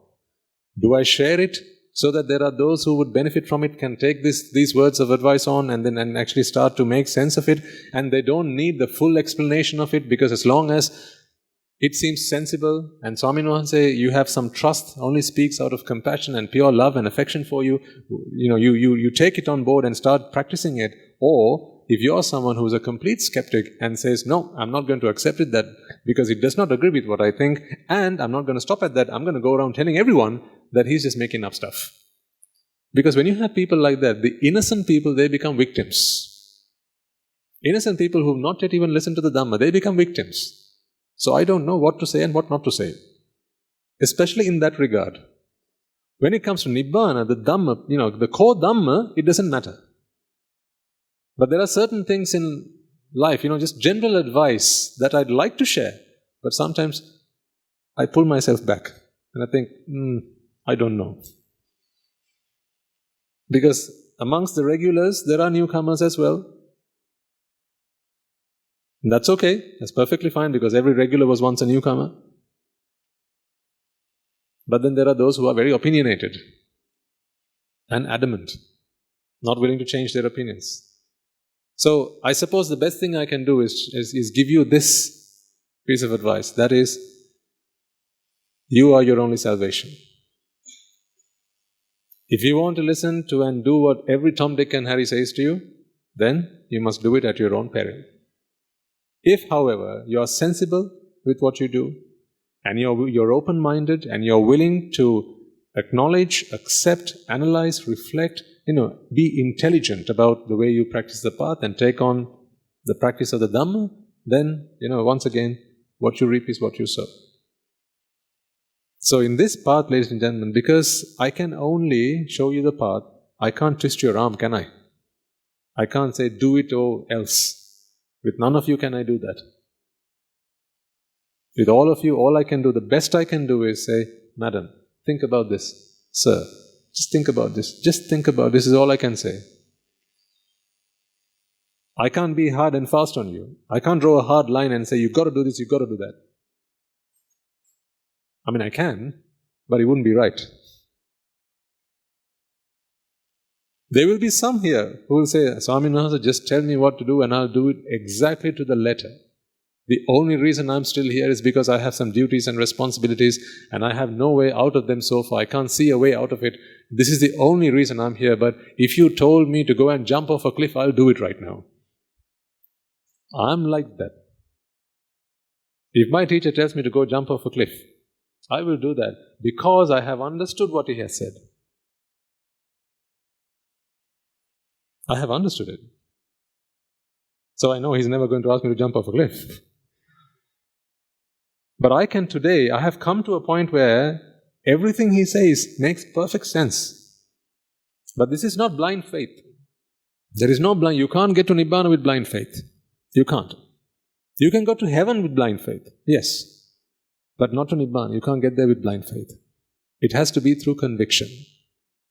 In fact, one who has escaped from the four great hells is one who has first and foremost come to conviction. Shraddha only appears in the mind of a Sotapanna. Until then, what you have is bhakti, which is faith. Shraddha is your conviction. Once you have seen the Dhamma, you have seen it. No one in this world can change your mind about it. No one. Not even a Buddha can come and convince you otherwise. So, what I urge you all to do, ladies and gentlemen, is take the Dhamma from these sermons, make sense of it, and let them transform you internally so that you can achieve to that state. Because after all, that is what we are all here for, to become Sotapannas. Once you're a Sotapanna, you can practice on your own. Yes, of course, having a teacher in your presence is always going to be helpful. You can progress faster on your journey. But once you're a Sotapanna, without a shadow of a doubt, Nibbāna is well within reach. Until then, there is no guarantee whatsoever. So how does one become a Sotapanna then? Should be your next question. How does one become a Sotapanna? You need your merits to help you do that. That's why I always urge you and remind you to engage in as many merits as you possibly can. Do your merits. And merits start where? Where does charity start? At home. Start at home. In the same breath with which I said, be careful with your mother and father, I'll also tell you, you are blessed to have your mother and father. Because these are, it's like a wishing well. You know what a wishing well is? You've seen them? Where you can just go and throw a penny or something into it and make a wish. Parents are pretty much like that. I know someone will say, you're right, Swaminatha, I asked him for an Xbox, I got one.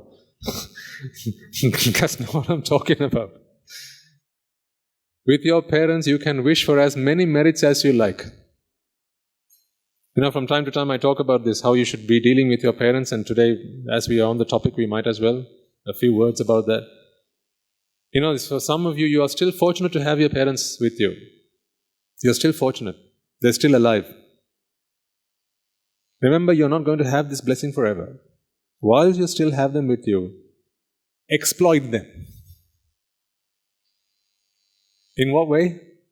Make use of them to earn as much merits as you possibly can. When your father gets home from work, why don't you be the one who goes and offers him a glass of water? You have no idea how much merits that bring you. Our ancestors, they had this as a practice. Usually it used to be the wife who would take a glass of water on a saucer and go and offer it to the husband. It used to be like that. But children can do the same. Today I remember, when I was in my lay life, I was around 15, 16, that sort of time, my father, he had muscle aches in his legs. And I remember, to this day, he used to be a teacher at some point in his life, and he would spend the whole day standing, teaching in class. And then when he got back home, he'd say, Puta, can you give me a leg massage, please? So I'd do it every single time he asked me, I'd do it. Not always willingly, though. I must admit, not always willingly. Sometimes, there were days I'd much rather watch TV, or, go and speak to a friend or something, or, read something or play some games or whatever. But I always did it. There was never a complaint, although there were complaints. Inside, I never voiced them. If he gave me the chance to do that today, now that I understand how valuable and precious parents are, I do it wholeheartedly. But of course today he doesn't make that offering to me as a monk. So if ever, your parents come up to you and say, it's been a hectic day today, so tired, offer a head massage, offer a leg massage,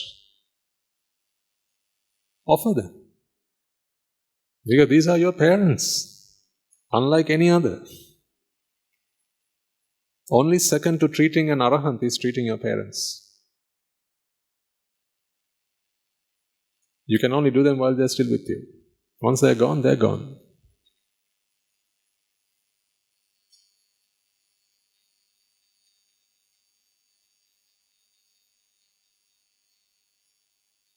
So when they come back home, and if you can make them some tea. Why is it that they always have to make the tea for you? You make the tea. If you don't know how, ask them. Learn. Serve the food. You be the one who does that. And you tell them, Amma, I have today realized what a blessing I have to have you with me today. So please, whenever I have a chance, let me do some merits by helping you. Have them, pre-warned so they know what's going on. Otherwise they might think you're trying to get something out of them. They'll ask you otherwise, right? What are you coming up to? What are you getting up to? What do you want? Just out with it. What do you want? So tell them up front. Swami Nasa explained to us today how fortunate we are to have our parents with us still. So please, whenever I have the chance, let me do that. If the washing machine breaks down at home, don't let it be your mother who washes the clothes. You go do that. And worst of all, don't get your mother to wash your underwear for you.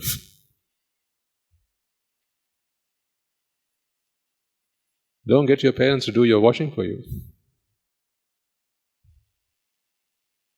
They're your parents. If you're very young and you don't know how to do these things, fair enough. But after a while you grow up, you learn how to manage yourself, how to do your own things, then you become the one who makes use of these opportunities to earn yourselves merits. Treat them like gods, I tell you. You'll be glad you did. Treat them like gods. If ever something wrong happens to you, because of doing what I tell you to do, come back and let me know. Swami Nasa, you taught us to treat them like gods, and I did. And look at me today. I'm a mess. I dare you, come and tell me one day. It is because you treated your parents like gods, you are in a mess. Come and tell me one day if you can. I dare you. It will never happen. If the Buddha was right, then these words are right. And parents, please encourage your children to be pious towards yourselves, to have that devotion towards you, to be loyal to you. Have that, instill that within their minds and hearts. Don't feel like you're making servants out of them. Don't feel that way. That's wrong to think like that. Because sometimes, modern parents might feel that way. To get my children to do things for me feels like I'm enslaving them. No, not so. You're paving a path for them, a straight, fast track to heaven. That's what you're doing. So give them those opportunities. Don't let them fall victim to what their friends might say at school. Because at school, these kind of things might not get respect and regard. Your child goes to school and his friends ask him, what do you do for the weekend? Weekend, I cleaned the house, I washed clothes, and my mother was ill, so I had to tend to her. But it might be that the rest of them will start laughing at him. They'll start mocking him. They say, that's what you did over the weekend? We played games, we went on trips, we went to the beach, we had fun. And you were just at home like a slave? Slaving to your mother? Loser, they'll start saying. These things happen. We live in the 21st century, Values, virtues, all these things are now down the drain. And people wonder why they don't see a way out of suffering. when they have everything that money can buy, but happiness is out of reach.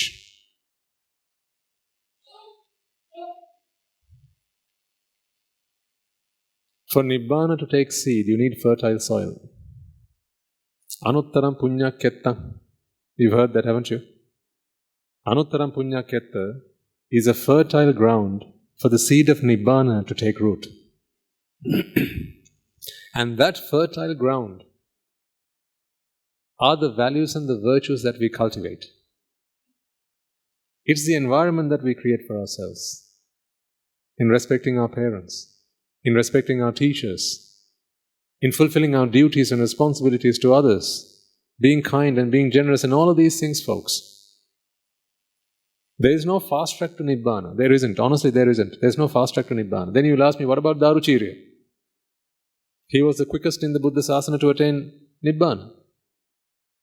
The Buddha only had to say, Rajagiriya ditte dittamattang, sute sutamattang, mute mutamattang, viññāte viññātamattang. And Rajagiriya has become an Arahatam Manse. So you'll ask me, wasn't that a fast track? The answer is no. What you don't know is all the things that he did up until that point. So that he was a flower waiting to blossom, just on the verge of it. That you don't know.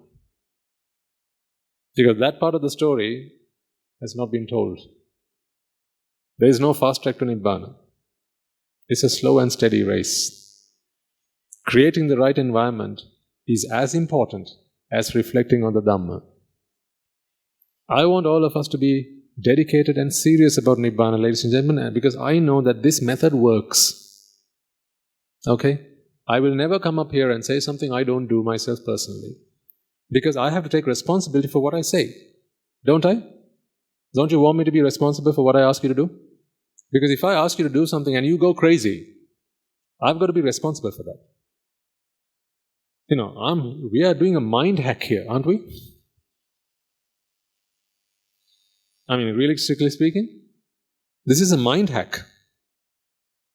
I'm actually changing the ways in you think. It's not like changing your diet. What's the worst that can happen if I change your diet? You have a bad tummy.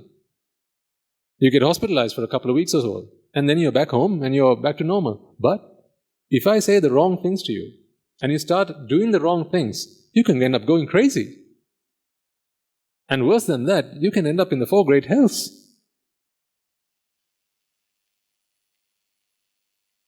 So I've got to be very responsible about what I say. That's why Guru Handru said the other day, he also listens to some of these talks whenever he gets the time. I'm so glad that he does. Because if ever I say something that is out of line, or if ever I say something that is not accurate, then my teacher will be quick to point it out for me, so that the following week I can come back and tell you, that's not how it should be, let's correct that. So besides a couple of stories, I've not had to say that to you. Because the Dhamma, I'm confident in. I speak out of conviction. Maybe some historical stories, if I get the names wrong, then he corrects me and I'll come and tell you, that was not the name, it was not Rajagiriya, it was someone else. But with the Dhamma, I speak with conviction. But I'm responsible with what I say. So, if you are serious about Nibbāna, it's important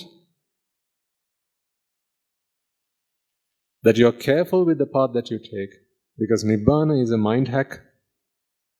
It's about the way you think. Your perspective will change about life. So you got to be careful. Don't be too fast. Don't be too slow either. Find your optimum speed. And ensure that you create the conducive environment for Nibbāna to take root.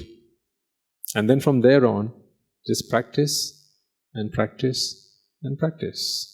Now last week I spoke to you about beauty and how it's an illusion. I would love to know that some of you, at least in the audience, would have gone back home and reflected on that. And the moments where you saw beauty, where you experienced beauty, at least if you took a moment to ask yourself, how is it that I'm seeing beauty that does not exist in the object? Because that was the theory that we discussed in the class.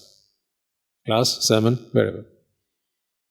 So you needed to have given yourself some time to contemplate on that. If you did that, then here's what would have happened. In your lab of life, it would have been true. Now it becomes your conviction rather than just my word.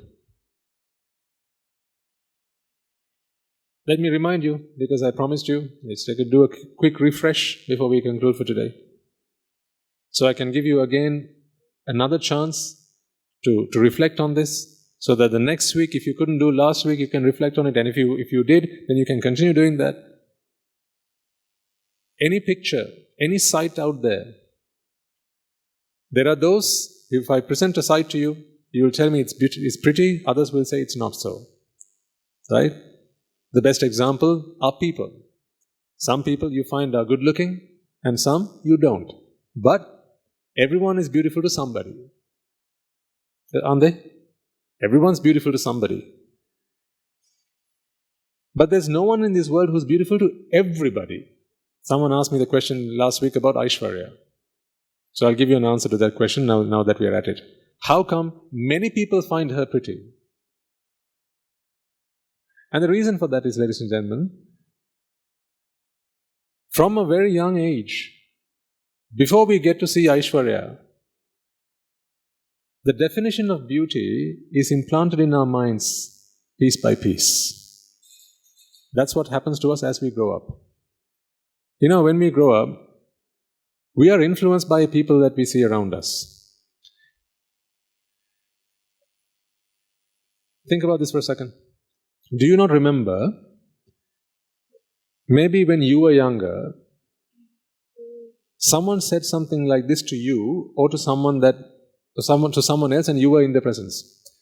You know, in countries like ours, it's considered attractive to be fair.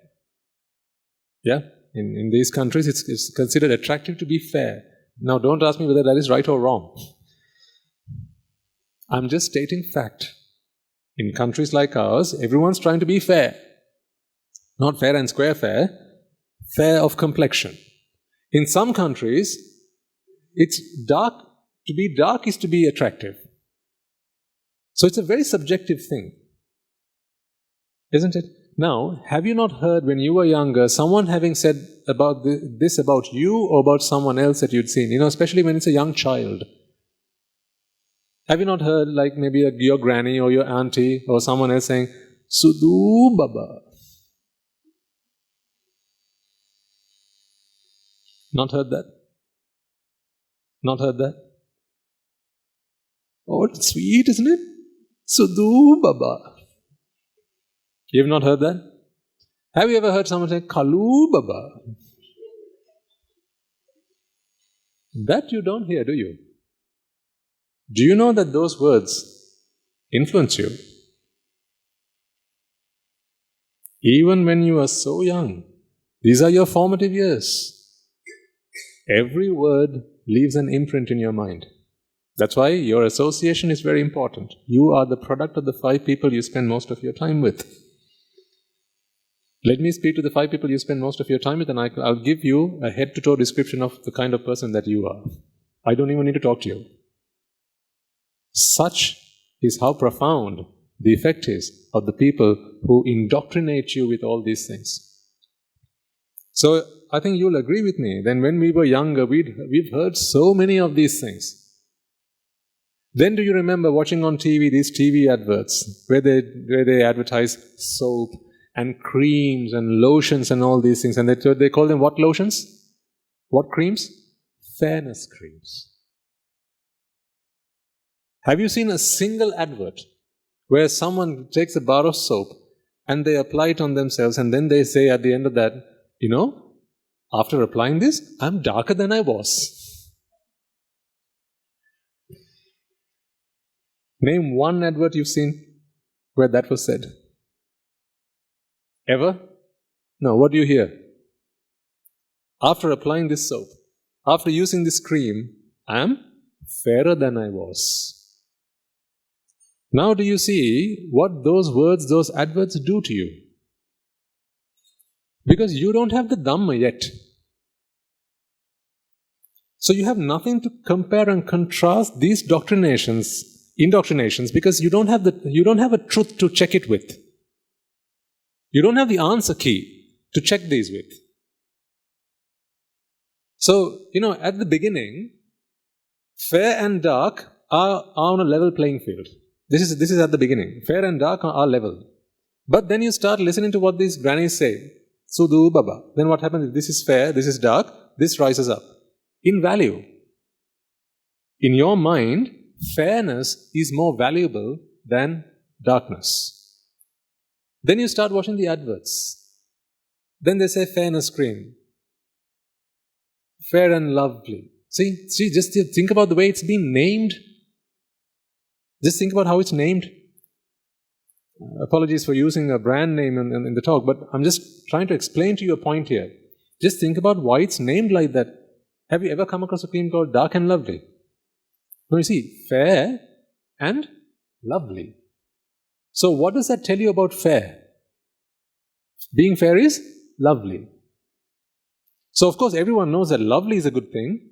So now when they use these two words together, what that tells you is being fair is lovely. Indoctrinations. One piece at a time. The world that you live in indoctrinates you to have a specific view on the world. You are taught how to think. That's why the other day I told you, all of these opinions that you have, your preferences, your likes, ultimately they are not yours. I think I said this to you many sermons ago. Although you think you want something, you like something, you think that this is your choice. We spoke about choice, that's the one. You spoke about choice. Your choice is not your choice at all, because all these choices, they are influenced by the indoctrinations that someone else has put into your mind.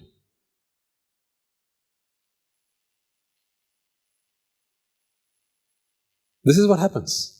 Then you start, you start reading magazines, right? Newspapers, things and so on. And a lot of the time, in these magazines, right, nowadays it's not so much, but back then it was big, right? On the front cover of a magazine, in the pages, right, in the glossy magazines, most of the time you'd see fair people. So fairness always got more attraction, always got more value. And it was treated as the better complexion. What is Aishwarya? Fair or dark? She's fair. Now that's one part. One part of Aishwarya. Next. Nose. Some have crooked noses. Some have wonky noses. Some have straight noses.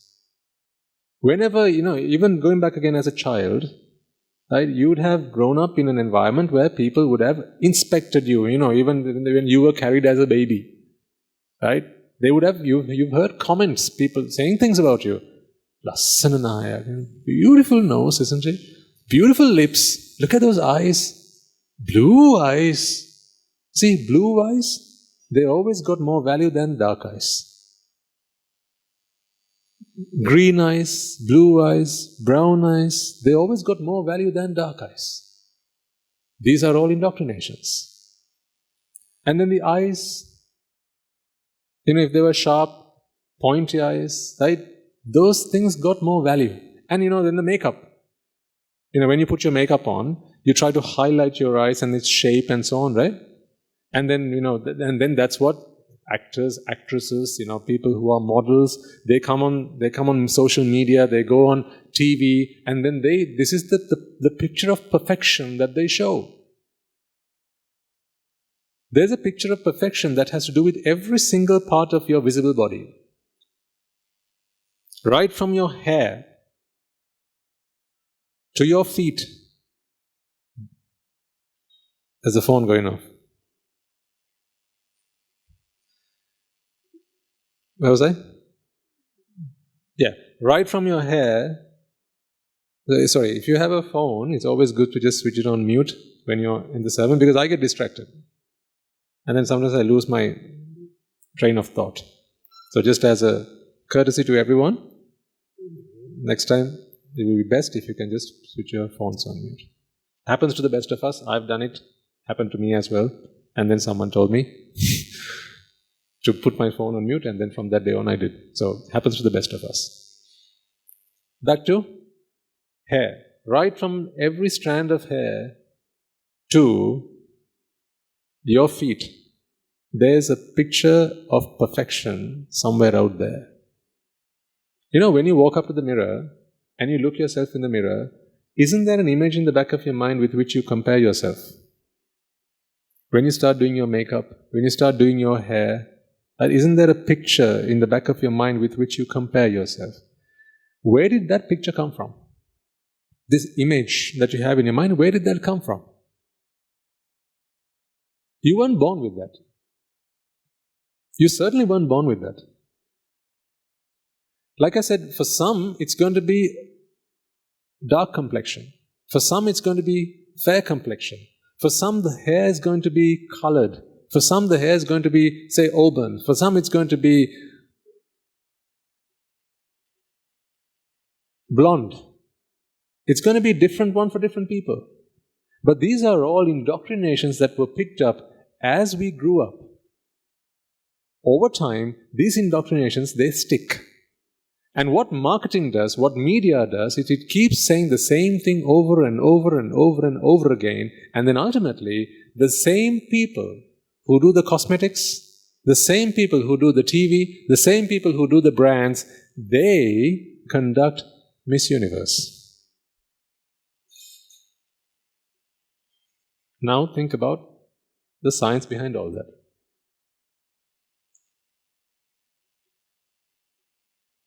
You first create an image of what perfection is, and then you create a stage so that people who are as close as possible to that image of perfection can now come and stand on and present themselves to society. And of course, if you ask them, how did you become so attractive? I used that cream. I used this hairspray. I used that hairbrush. I used this toothpaste. If you ask many people who stand on a stage and present themselves in that way, they'll all have something they'll talk about as to what products they use to beautify themselves. Once again, nothing wrong with that. I've got nothing wrong, I've got no problem with that. But what I'm saying is, because you asked me the question, how come many people find Aishwarya so attractive?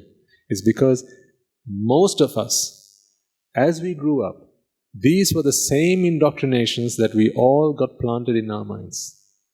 Because media is responsible for a lot of the ways in which we make our choices. What we saw on TV, what we saw in the newspapers, what we saw in the adverts, what we saw on the pop-ups, what we saw on the phones, what we saw in social media, all of these things, ladies and gentlemen, they just kept on bombarding us with the perfection, with the image of perfection. Because we didn't have the dhamma, there was nothing to contrast it with. There was nothing to compare it with. There was nothing to check it against, nothing to verify that. So therefore, we just accepted it at face value. And having accepted it as face value, we just allowed those indoctrinations to settle within us, and that became our image of perfection. So therefore, now if Aishwarya comes and stands on stage, without you even knowing it, you scan her from head to toe. You don't even know you're doing this. You check her hair and you check it against your image of what good, nice looking hair needs to look like. Then you check her forehead. You check whether there are wrinkles on it. All that gets checked with your database. This database has been formed over a number of years, not just once or twice. Over a number of years, these indoctrinations have been happening within your mind. If I asked you to draw, let's say you were all very good artists, if I asked you to draw a picture of the most beautiful woman in this world, right? You can all draw one. Assuming you're all good artists, you can all draw one. And there'll be many features in every drawing that will be similar. So if I collected all those drawings from you and we put it up on screen, you will find many features that will be the same. For example, you might say hourglass figure. For instance, it's not necessarily because you have one, but that's because that is what has been fed into your mind. Because when you watch TV, when you watch movies, people who are attractive, or at least so-called attractive, People who are supposed to be attractive, they have an hourglass figure, so therefore you begin to think that an hourglass figure is the figure that is attractive. These things have all happened within you without you even knowing it. That's why Aishwarya is attractive to many. Because it didn't stop with one, it happened with many of us. But having said all that, beauty is still not with Aishwarya. So forgive me for saying this, but Aishwarya is not beautiful. And that's not perhaps in the way that you thought I meant it. To me, everyone is beautiful. Because beauty is not in the object. Once you realize that beauty is not in the object, you see the beauty that comes with everything. It's perfect the way it is. You are perfect the way you are. Maybe you're a bit saggy. Maybe you've got a bit too much around your tummy. Maybe you've got some wrinkles. Maybe you're dark. Maybe you've got freckles. Maybe your hair's grown grey. You know what? You're beautiful just as you are. Because I don't have an image of beauty to compare you with. The reason you suffer is because you have an image of what beauty looks like. Therefore, you can't walk in front of the mirror without criticizing the way you look. Don't you agree? That's why every day you wake up in the morning, you go stand in front of the mirror, you have a picture of perfection, and you know what? This is like a punishment to you. Unfortunately, it's like a punishment. You have to stand in front of the mirror and look at that face of yours that's staring back at you and compare and contrast that with your image of perfection. After a while, there's only so much you can do to fix the drooping skin, to fix the skin that starts to get all old and wrinkly. There's only so much you can do. Cosmetics can only look after you for a certain time. But your picture of perfection, that always is there with you. But once your hair starts growing grey, and then after the hair starts falling out, now what do you do? That's why we have wigs, Swamin. See, what science does, what science and technology does is always try to fill that gap, but it never addresses the problem. The problem is not the fact that your image does not match with the image that you have in your mind. That's not the problem, ladies and gentlemen. The real problem is you have an image in the back of your mind. But that attachment is responsible for. That is ignorance doing that. But because science does not know anything about ignorance and attachment, all they can do is offer you a plaster for the problem. They can't fix the problem. They give you a temporary fix. All your cosmetics have always been temporary. All those wigs that you wear, it's all been temporary. You can go under the knife and get yourself some, surgery, but all of that is still temporary. People get Botox treatments. It's become a thing. It has been in the Western world for a long time, but now I think it's becoming pretty common, even in our countries. Surgery, enhancement surgery, facial enhancements, chest enhancements, buttock enhancements. All parts of the body, now fair game for enhancement. Don't you see how people suffer? Is it not a punishment for that person to live with that figure? Does it not seem like a punishment? They must hate for the way that they look, right? To go through all that to change it? It's not a mere annoyance. They actually find it difficult to live with themselves like that. They do.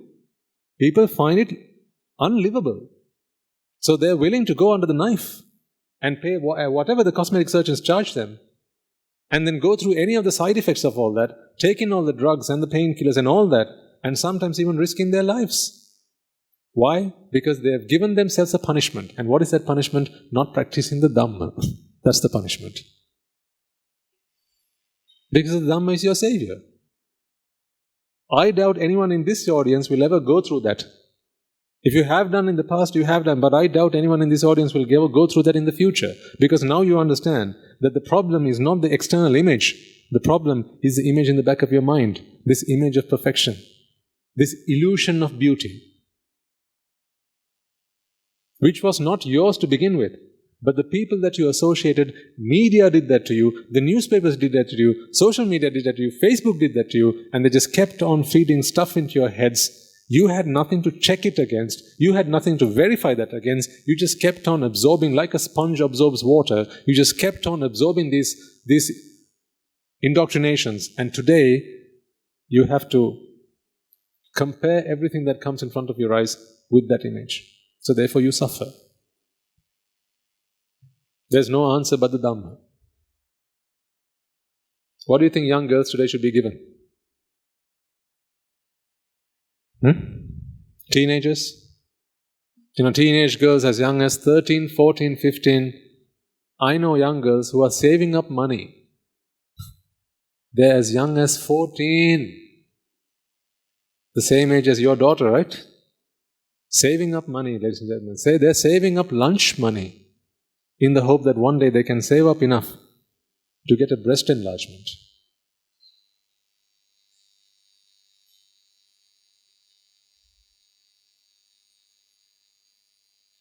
Can you see how much life has become a punishment to them?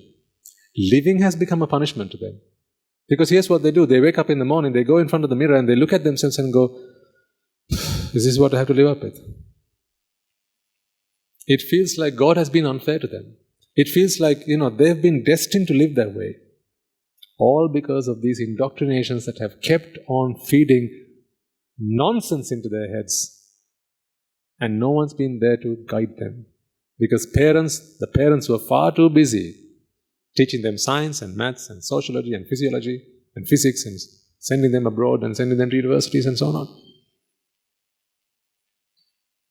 Especially if you have children who you plan on sending to foreign countries, the way Europe and all these parts of the world, these things are big, I tell you. This is mainstream. At least in our countries, it's still only just catching up. But in those countries, these things are massive. They are big. So remember, your children are even more vulnerable to these indoctrinations. So if you want to send your child abroad for their higher education, before you do that, please introduce the Dhamma to them. And it's not just the girls, it's the boys as well now. Because society has fed ideas into their minds about the proportions of their bodies and how various things should be various sizes. I need not say any more, do I? So they do all sorts of self-mortification. Where's the limit to this? Because today, this looks good. Tomorrow they say this looks good. Now what do you do? Just think about it. Because after all, it's just an indoctrination, and the world, those people out there, the people who are there to make money, they decide what and the image of perfection needs to be. The advertisers decide that. Not the mother or the father. Advertisers decide that. So today they say this is good. Tomorrow they say this is good. No? You already had the surgery for this.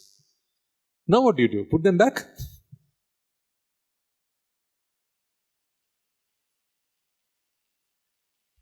This is the plight that young people find themselves in today. You have a duty and you have a duty you can't walk yourself out of, folks. If you brought a child into this world, make sure you give them the Dhamma. Otherwise, they were better off wherever they were before coming into your womb. Being a mother is a blessing, yes. But not just because you gave birth to a child. It's because as a mother, you can now help this child to free themselves from suffering. That is the real blessing.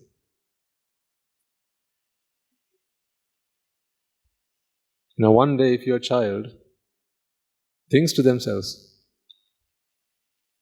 Why oh why? Was I born to this woman who I have to call my mother? They didn't teach me anything useful.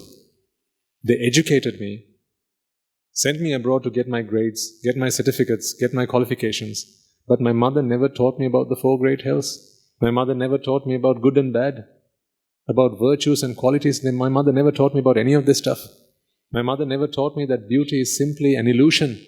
And look at all the things that I had to put myself through. Won't they curse you for having given birth to them?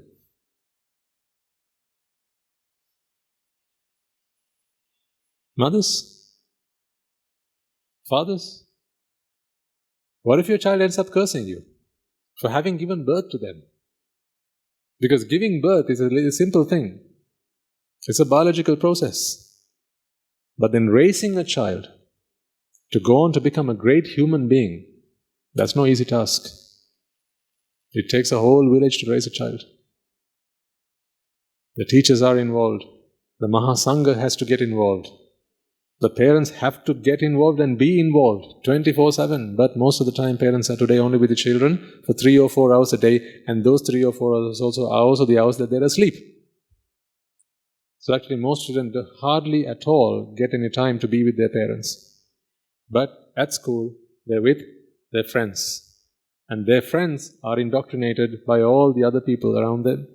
You don't know who your child is going to sit next to in school. You don't know these things.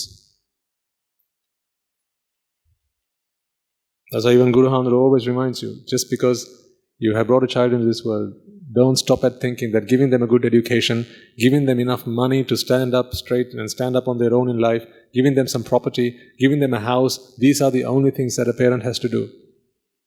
You can teach them, yes, education is necessary, but you can't draw the line there. Do you remember anything you learnt in your last birth? Do you? But all the merits that you did in your last birth, that has brought you human life, hasn't it? See, that's all that remained. You are born today as human beings to good parents because of all the things you learnt in your last birth, or because of all the merits you did in your last birth. There you go. I drop my case. But we give very little value to such things in today's society. I need you to stand out of that crowd. I need you to think differently. Make a change in this world, make a change to yourselves and make a change to your families. Be a positive influence on everyone that comes into your life. Starting with your family, starting with your children. And you can do that because we now have the refuge of the Buddha, the Dhamma and the Sangha.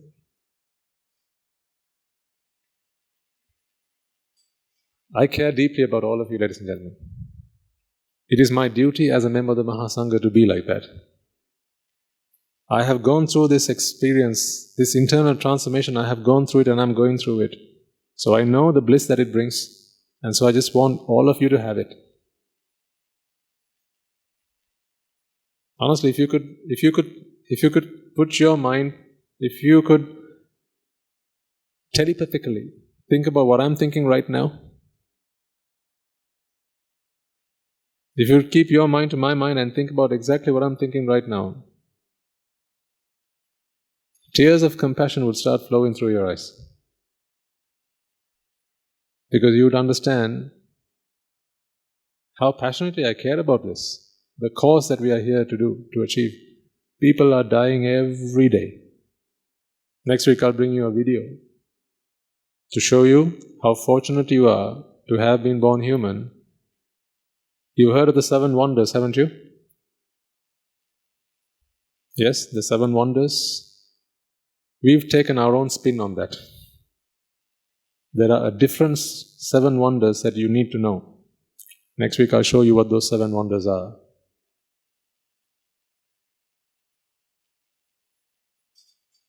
It's not the Taj Mahal. It's not the Leaning Tower of Pisa. We've taken our own spin on what the 7 wonders are. Next week I'll show you that. Perhaps after you watch that maybe, as well, you'll begin to understand what awaits you, what you've got today, and what you need to do with what you have. So let's work towards that. So over the next week, every time you experience beauty, this is your task for your homework.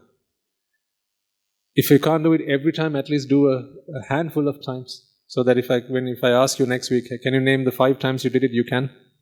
Yeah? A handful of times at the very least. Whenever you experience beauty, even if when you see yourself in the mirror and you think this is beautiful, you like what you see in the mirror, you still ask yourself, how am I seeing beauty in me? Is it that I am beautiful, or that in my mind I have an image of what beauty looks like, and these two things right now tally, they match. That is why you see beauty. Finally, someone asked me at the end of last week's sermon, then how come we see ugly? Yeah, if you see beauty, then how come we see ugly? Beauty is when your mental image matches with the external image. So what is ugly then? When there's a mismatch. That's when it's ugly. The closer the match, the more beautiful you perceive something to be. The lesser the match, the more ugly you perceive something to be. That's simple as that. Have you heard of this term called upadana? It appears in dependent origination. Upadana is the stage at which you create a mental image in your mind, and that's called the upadana rupa. In your mind, you have an image of what good looks like. This is the rupa to which you attach. That's why you have tanha paccaya upadana. Vedana paccaya tanha, tanha paccaya upadana. Once you attach, now you have an image of what perfection, what beauty looks like. It is against that image you always contrast and compare whatever image that comes in through your eyes. And it's not just eyes, ears, nose, smell, taste, they all fit the same bill. So just like you have an image of what beauty looks like through your eyes, you also have an image of what beauty looks like through your ears. So it's not looks like, but beauty sounds like. So we call it melodious. What pleasant sounds like. That's why some like rock music, others like classical music. Some like blues, others like jazz. Why this variation? Why this variety? Again, because of our indoctrinations. When you were born, you had no affinity to one or the other. But as you grew up, these indoctrinations settled in your minds. I, for one, I loved classical music because my parents loved classical music. All we listened to at home was Amaradev and Nandamari. That's all we had at home. That used to be my lullaby. I used to fall asleep to their songs. So I grew up loving those songs. And the Edward Jayakuris and those people, those singers, they became the artists that I loved. Those are the voices that I loved. As I grew up, those were the voices that I loved. So I learned those songs. And then when I sung them, people appreciated them. Once again, affirming that my choice was right. So this feedback you always get from society. And that feedback confirms that your drushti is right, and then you continue doing that, and then again you get the feedback, and this feedback goes into a feedback loop. So it becomes like you want to call it vicious or virtuous cycle. And this is the product that we are today. So ultimately, you are the product of a series of calculations. You started at 0, or let's say you started at 1. Today, you are a number so large. All of these are calculations that have happened at every step of the way. Many multiplications, many divisions, many integrations, many subtractions. All of these have happened to you with every encounter you've had with someone who walked into your life and said something you watched on TV, and you heard something you read in a magazine, and that you read something. All of these things have had an influence on that number. Today, whatever number you are, that is the product of all those calculations that have happened throughout your life. And has it stopped now? Has it stopped? No, because I'm doing some additions right now. I'm having an influence on your life right now. because you let me. You can stay at home and not let me do this. Your choice. Right, let's conclude for today then.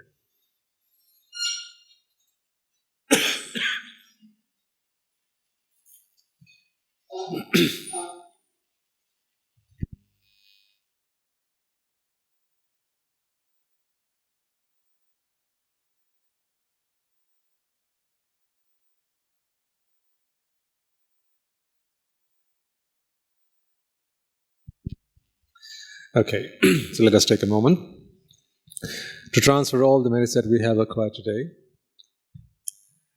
by making offerings to the infinite virtues of the Noble Triple Gem, listening to the Dhamma, inviting the Swami Nuhanse to deliver the sermon, as well as creating a conducive environment for all to come along, practice the Dhamma and attain to Nibbāna. First and foremost, let us remind ourselves how incredibly fortunate we are to be in receipt of the Lord Buddha's teaching, and with immense gratitude towards the bhikkhus and bhikkhunis, upasakas and upasikas, who have since time immemorial protected and preserved the sublime teachings of the Buddha and passed it down through the generations of the noble lineage in the form of the Tripitaka, which is thankfully available to us today to study, understand and comprehend the Dhamma. Let us transfer these merits to all of them.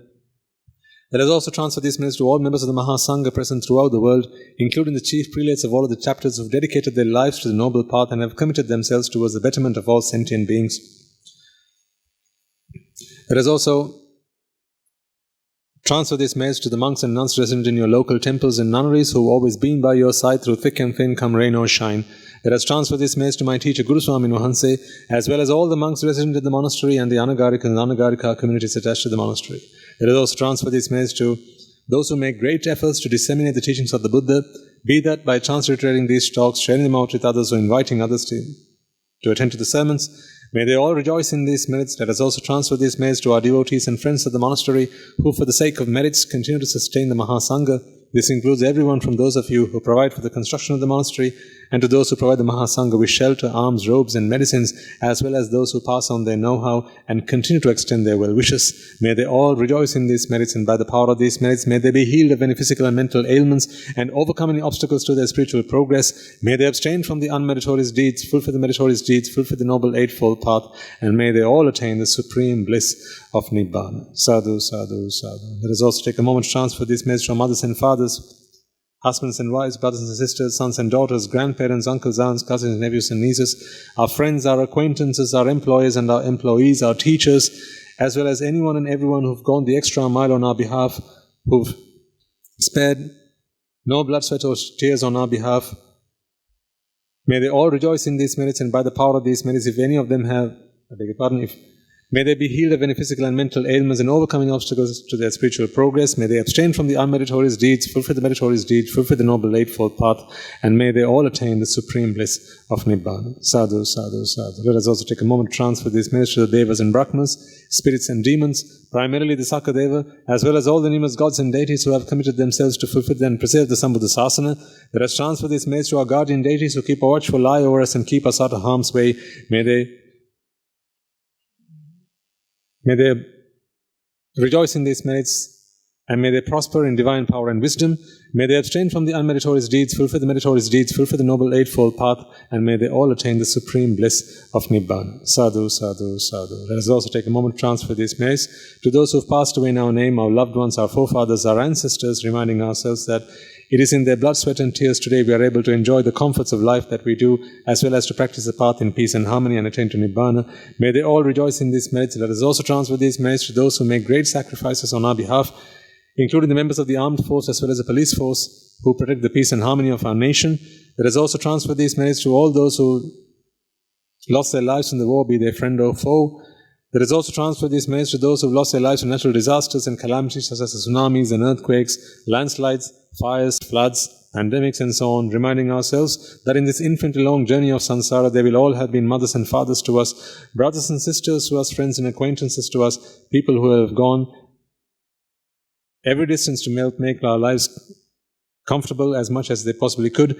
Therefore, out of compassion and loving kindness and a sense of gratitude, let us transfer these merits to all of them, and by the power of these merits, if any of them have been born in the woeful plains, May they redeem themselves and be born in the blissful plane. May they abstain from the unmeritorious deeds, fulfill the meritorious deeds, fulfill the noble eightfold path, and may they all attain the supreme bliss of Nibbāna. Sadhu, sadhu, sadhu.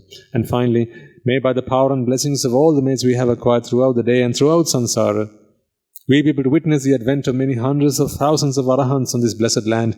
When you and I and everyone who's helped make this program a success become a Rahatan Vahanse or an Arahat Theranin Vahanse in this very life itself and in the era of the Gautama Supreme Buddha itself. Sadhu, sadhu, sadhu.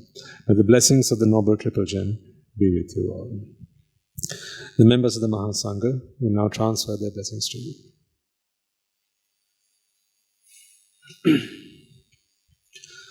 Raga ginnen nidetva Desha ginnen nidetva Moha ginnen nidetva Nibbāna parama sukhayan Sukhita taravetva